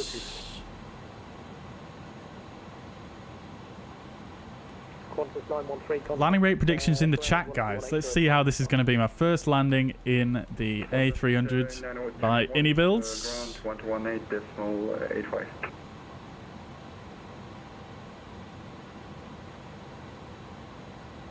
Alright, we can probably reduce our vertical speed a little bit here. Speedbird 2314, turn right heading 170 degrees. Speedbird 2314, turning right heading 1. Very wobbly shadows indeed. Minus 999, that's quite accurate, probably AV8s. It looks like the weather radar's not working, not surprising, so we'll go for... Although there isn't really any weather, is there? We'll leave it on. 22, speed 160 knots till 4 DME please. Speed 160 for Alpine 692. 6922, clear to land 26 left, surface wind 2308. Clear to land 26 left, Alpine 692. Fuzzy 59 November, descend to altitude 3,000 feet, speed 180 knots. Descend 3,000, speed 180, Fuzzy 59 November. Alright, so we'll go to flaps 15.0, speed 180. Fuzzy 59 November, left turn 290 degrees, cleared ILS 26 left. Left turn 290 degrees, cleared ILS 26 left, Fuzzy 59 November. Alright, there we go, chats. Very, very nice. Speed 180 knots. Speedbird 502. Speedbird 502, correct, turn left now, head 340 degrees. So we're cleared for the approach. Let's bring back the vertical speed a little bit here. 4,000 feet, speed 180 knots. Speed 2314, reducing altitude to... Arm approach, so we've got glide slope blue, localizer blue, cat 3. 180 knots.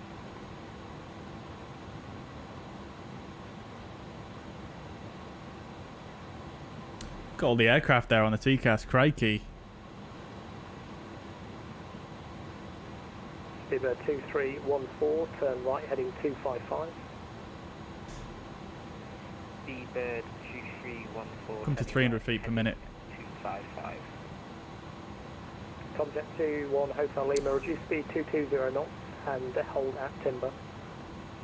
Sorry, British Pembroke. 21 Hotel Lima, stop descent, flight level 90. Right, so we'll tower next. Stop down, flight level 90.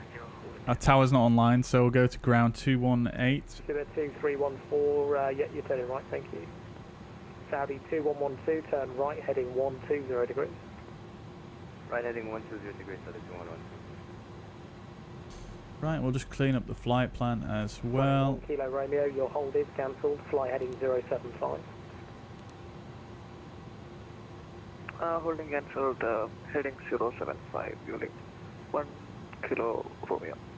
Seabird 502, turn left heading 285, cleared ILS 26 left. Left 285, cleared ILS 26 left, Seabird 502.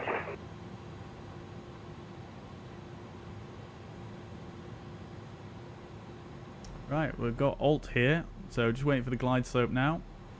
Descended maybe a little bit too quickly here. Alpine 690, vacated to 6 left. Alpine 6922, thank you, ground 121805. Ground 11805, thanks for the AT, bye bye. Goodbye. Here comes the glide slope. 2314, turn right heading 285. Speedbird 2314, turning right, heading, can you read that out again please? Heading 285. Turning right, heading 285. EG8422, cleared land 26 left, the wind 2308. Cleared for London. Here comes the localizer, loc start. And the glide slope's coming as well. Go flaps 15. EG86 Hotel Quebec, good evening. Descend flight level 110. Reduce your speed to minimum clean. There's a little bit of holding at the moment. Flappage. Descend flight level 10, EG86 Hotel Quebec.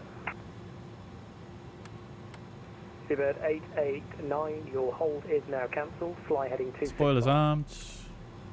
Hold cancelled 265 for Speedbird 889er.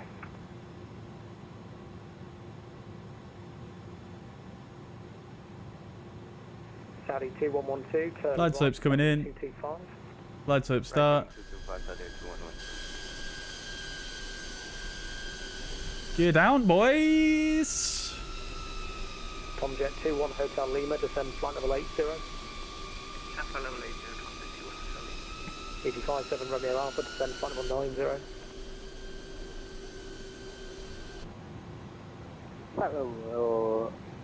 Second for the Right, Romeo let's bring the speed back a little bit more here. 90 for the Romeo Alpha. 35-9 November, speed 160 knots, maintain till 4 DME. Speed 160 till 4, fuzzy 59 November. Good timing that, wasn't it, chat? 160 knots, maintain till 4 DME. Right, let's go to flaps. I can't remember the next stage. 30, 20, 15, 20. Flaps 3. Saudi 2112, continue right turn, heading 270 degrees. 270 degrees, that's your one. Running 1 Kilo Romeo, turn left, heading 060 degrees. Left heading 060 degrees, wheeling 1 Kilo Romeo.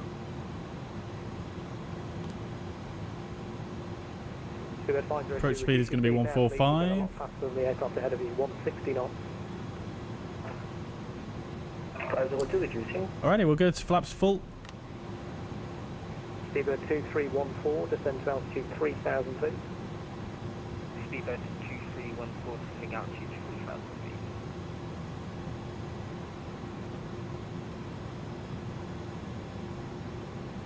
And we'll come to our final approach speed of 145.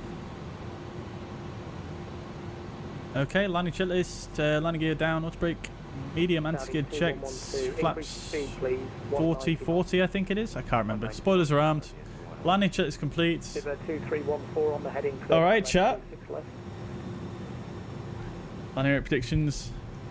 Let's do this thing. 35-9 November, clear land 26 left, service wind 2308. Let's land 26 left, fuzzy 59 November.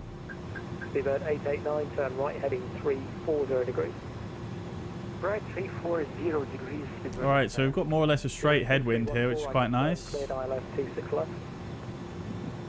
Need to remember in this aircraft the engines spool really quite slowly, so I need to be very gentle with any pitch changes. Cleared ILS 26 left. Seabird 231 for Cleared Island 267. Seabird 889, descend flight level 70. Flight level 708, and can you please confirm the heading once again, 840? Working to get back on centre line here. I think the Pappies might be wrong. 121-805, have a nice one. Oh, I've forgotten to record a replay chat. Oh no. Descend 4000 with KNS on 025, reading 1 kilometer. 1 kilo Romeo, correct, turn left now, head 360 degrees. Left heading 360, reading 1 kilometer. Need to watch that centre line. I love the call outs in this. 300. 200 knots. 200 knots, but it's going on. 200. That's the minimums. Continue. Oh! 100. Seabird 889, just confirm the heading you're flying. 40. 30. 20. Seabird 889, heading 00. Negative, turn right, heading 070. 070, 25 November, if you expedite both stations to right, cruise aircraft is approaching level. Wilco 459 November. Well, there's decel reverse green, and we'll try and expedite here for the controller. Cleared Island 261. Max manual braking here. We might have some red brakes here.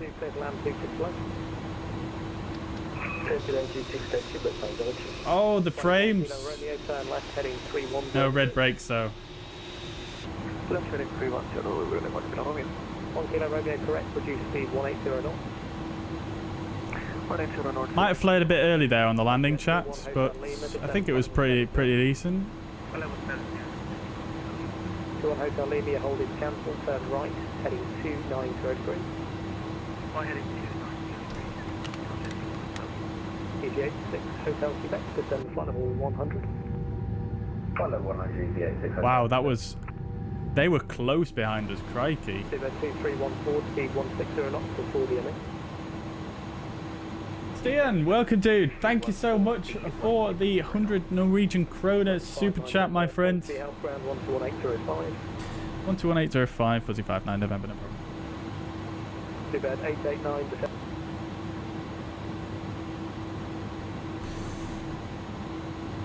Gatwick ground, very good evening. Fuzzy 59 November, we're on Echo. Request taxi to ascend. 59 November, welcome to Gatwick. And 47, 8 left, Romeo and Lima. Stand 47 via 8 left, Romeo and Lima, Fuzzy 59 November. Alright. Good chat. So, as expected, we're going down the runway here. Good evening, Speedway 502. I wish my quick views worked. Welcome to Gatwick, taxi stand 5, all the way along 8 left. Glad you thought so, guys. I'm hopefully it wasn't too long. Don't think it was. We were definitely in the touchdown zone. Confirm. Alrighty. Landing lights off. We'll leave the strobe light on for now. Nose light to taxi, APU, master, and start. Do we have hot brakes? We do. Are they glowing? No glowing brakes, sadly. 692 is on the block. Thanks for the ATM, bye-bye. Get the brake fan on. Alright, after landing checklist, slats and flaps retracted. Transponder is as required. We'll get that to transponder in a moment. Weather radar is off. Spoilers disarmed. APU is started. And the weather radar, of course, off. So we're taxiing straight on here, and then Romeo and Lima. So Romeo is basically first left, and Lima to stand 47.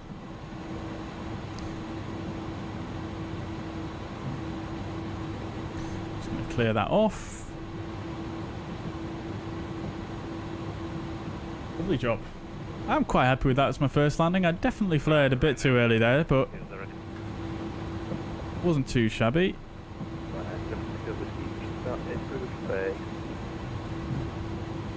We're approaching it right now, 7. So, Delta 1. Okay, so yeah, Romeo coming up here on the left. Not up there. straight here. So we've got... Is that a go round? Oh, oh my days. That is the biggest bounce in the world. Oops. Right, we're going left here. Too much brakes. Run out of steam there. Get the strobe lights off. Oh, it's so difficult without using my quick views.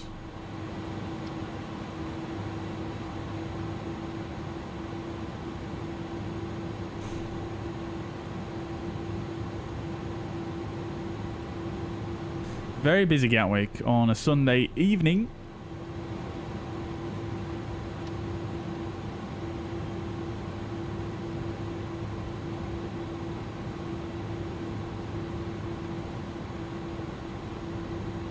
So this is Romeo. Okay.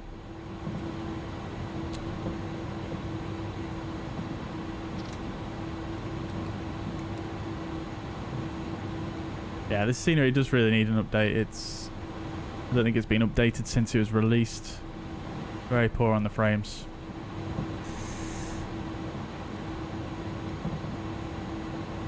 Pretty impressed by this aircraft though, I have to say. Pretty impressed. I won't lie though, I'm not quite as blown away as I was when I first flew the Fenix. In terms of overall, as an overall package. But yeah, very nice indeed. Something is wrong, it's not raining. Is it supposed to be raining? Jetty, welcome to the chat, hope you're doing well. You can see the wear and tear of the tyres in the EFB. Oh, let's have a look at that actually. Oh, still good. Still good.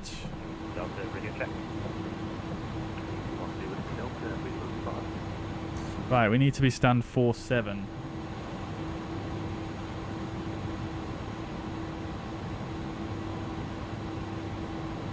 Lovely. Seabird 2314, radio check. 2314, radio.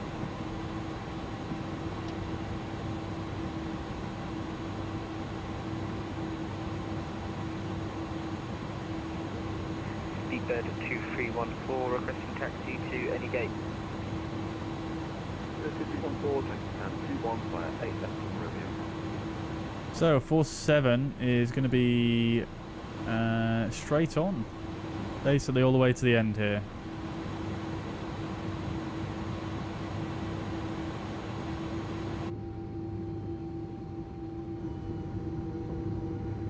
Could you read back those instructions, please?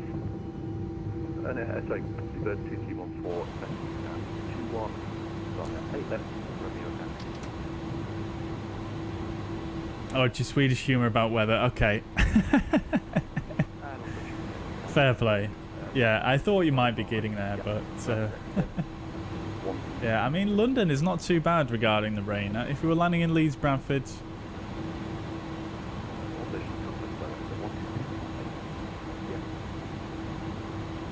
yeah,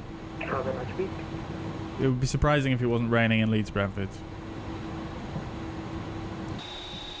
Alright, here we go, chat.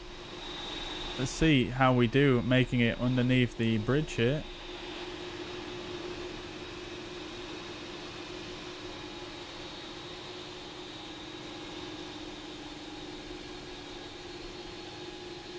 Oh no.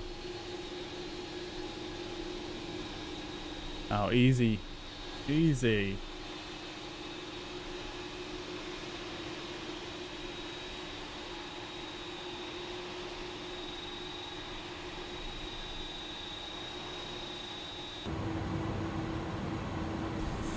Since you switched Sim since quite a long time, are you aware of the flame generation mod? Yes, I am, Roy. Yeah, we actually used that on one of the like a couple of streams ago, maybe like at the start of December or something like that.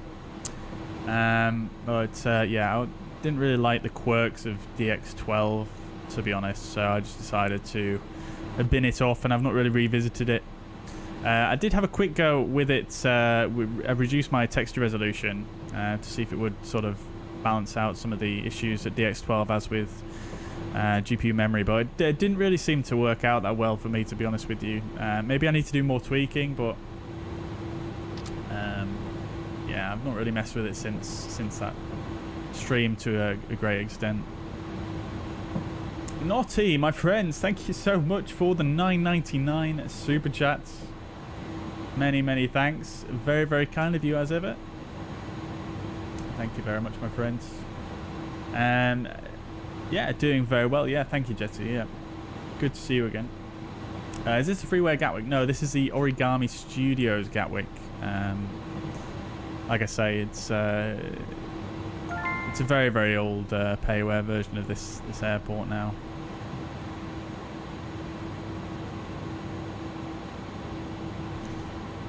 I did used to use the freeware one religiously, but I do think just there are some things about this one that do just look a little bit nicer. But overall, I think, yeah, it is in need of a bit of love. This is Gatwick ground closed, and Gatwick. So stand 47. Have a great one. Just here. Apologies and thank you very much for not. Never parked at this stand before. Bye-bye. And the DLSS swapper. Oh no, I haven't tried that one though. I have heard about that one, but I've not used it. Right, runway turn off lights off, etc. etc.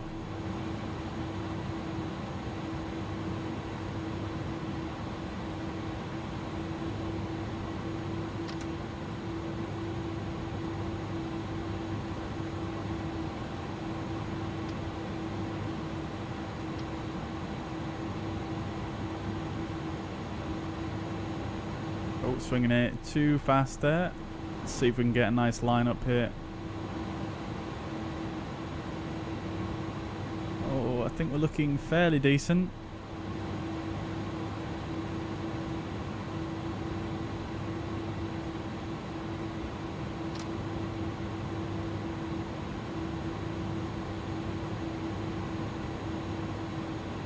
Not too shabby. I think we managed to get our butt around. Maybe a bit too far, actually. Oh, we've got a marshaller. No VDGS. Come on now. This is Gatwick.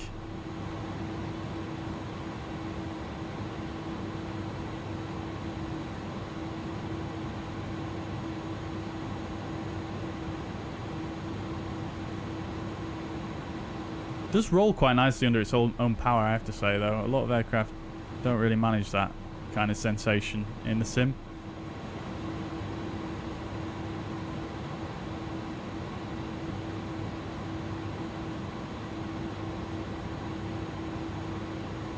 There we go. Parking brake set. APU is available. Good. Engines shut down. Got the APU bleed on, and the beacon lights can come off. Lovely stuff. Welcome to Gatwick, guys. Get the transponder off as well.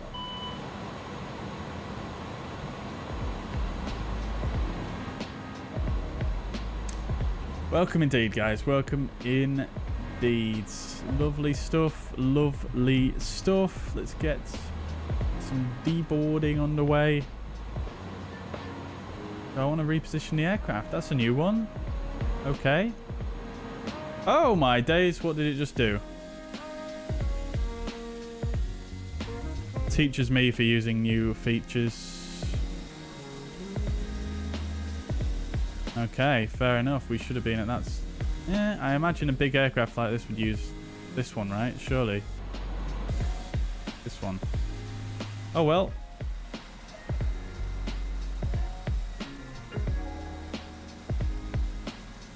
Welcome to Gatwick. Looks like the passengers are getting the old bus treatment today. Alrighty, well, let's see how we did on Newsky then, because this was a Newsky flight that we did. Last chance for landing rate predictions. But let's have a look.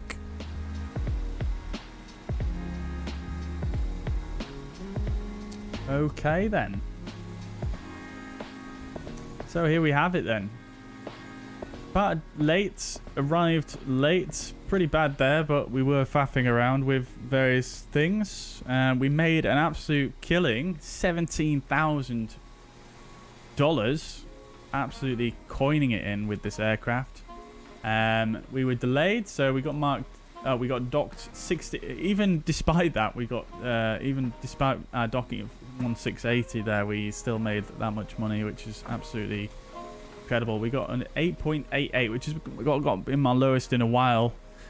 We did get docked 1.12 on the pilot score because of the off-center line takeoff, because we were 30 meters off. Perfect score under 8 meters in challenging conditions. I'm going to chalk that down to the fact that it's the first time flying this. But we've got a great touchdown, nevertheless. 1.28 G, 213 feet per minute, with distance from threshold of 523 meters, max deviation 2.59. Let's have a quick look then, shall we? So, yeah, we were quite far off the center line there as we got up in the air. We kind of drifted off to the right there. The actual takeoff roll was not too bad until we got to very high speed there. It started to become really twitchy and difficult to keep on there. So, yeah. We did manage to get back on the center line, but yeah, that's because we had a left turn to make anyway. And then looking at the landing. Landing bang on the aiming point apparently, which is very, very nice. Love to see that. And 2.1, 213, we've got a center line as well. Yeah, very nice. Very, very happy with the landing. Takeoff not so much, but that's probably a bit of practice I need to do. But yeah, not too bad at all. Pretty hefty docking, but hey yo, never mind.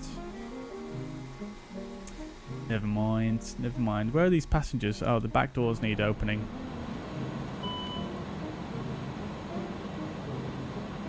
Which doors do we need? 2L and 4L. Did I just put the slides out? What's that? Is that the slides?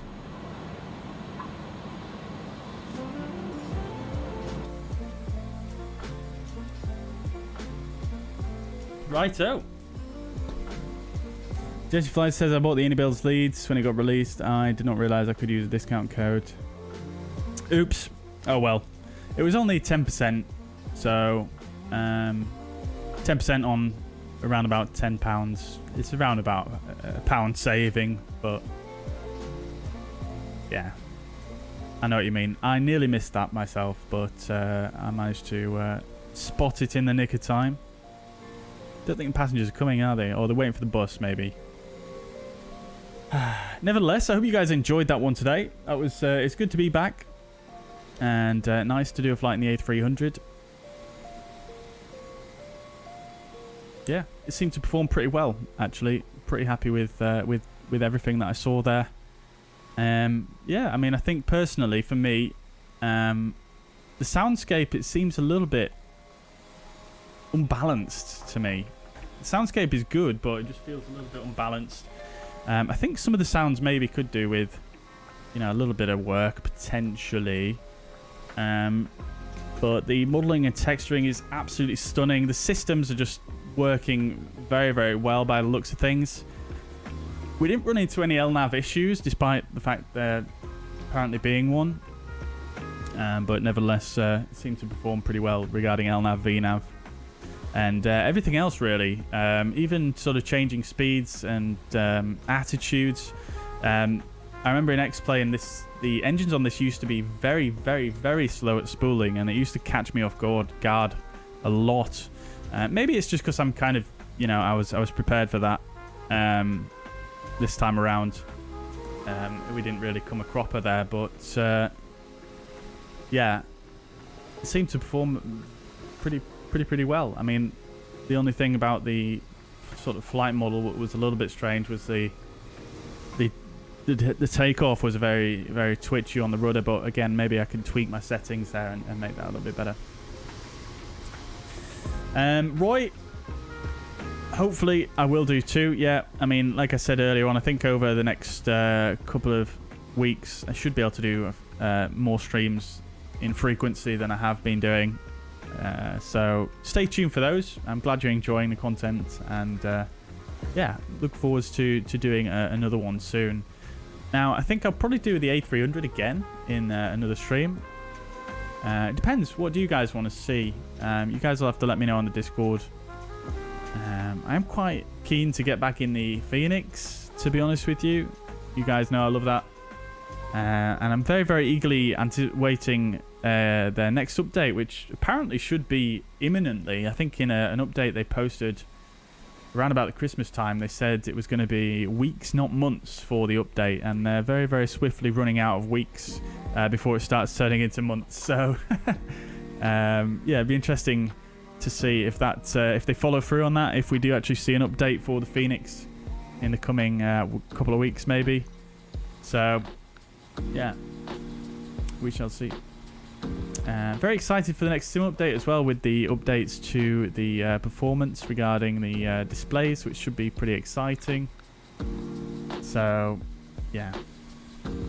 Chris says, I hope Ini fixes the flight deck in the 300. The light leakage is pretty insane. Yeah, it looked like there was some weirdness going on there with the shadows. I assume that's what you mean by the light leakage. Aviate, no worries at all, my friend. And glad to be back. Thank you very much for being with me today. Appreciate you being here. Chris would love some Thai Airways Airbus A300 flights. Nice choice. Very good. Yeah, we could potentially do that. Maybe do some Phuket and where did we fly from? Bangkok. Flights soon. I've got those 2 airports specifically for that request you made a while back, and I've only flown there on that one stream, so maybe it might be worth me getting a little bit more usage out of those payware airports. But yeah, nice choice. 737 from Leeds to Copenhagen in a Ryanair. Interesting. We've not done Ryanair in ages. Could be up there. Bangkok to Phuket many years ago. Oh, wow. Okay. Nice. I didn't even read that message before I said that. Great stuff. Well, there we go then.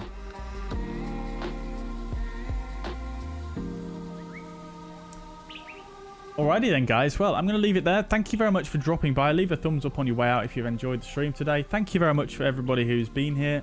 And I'll catch you again soon. Stay tuned to the socials and the Discord. And I'll be able to let you know when the next stream's coming up. So, have a fantastic Sunday evening, everybody. Thank you so much. Catch you in the next one. Bye for now.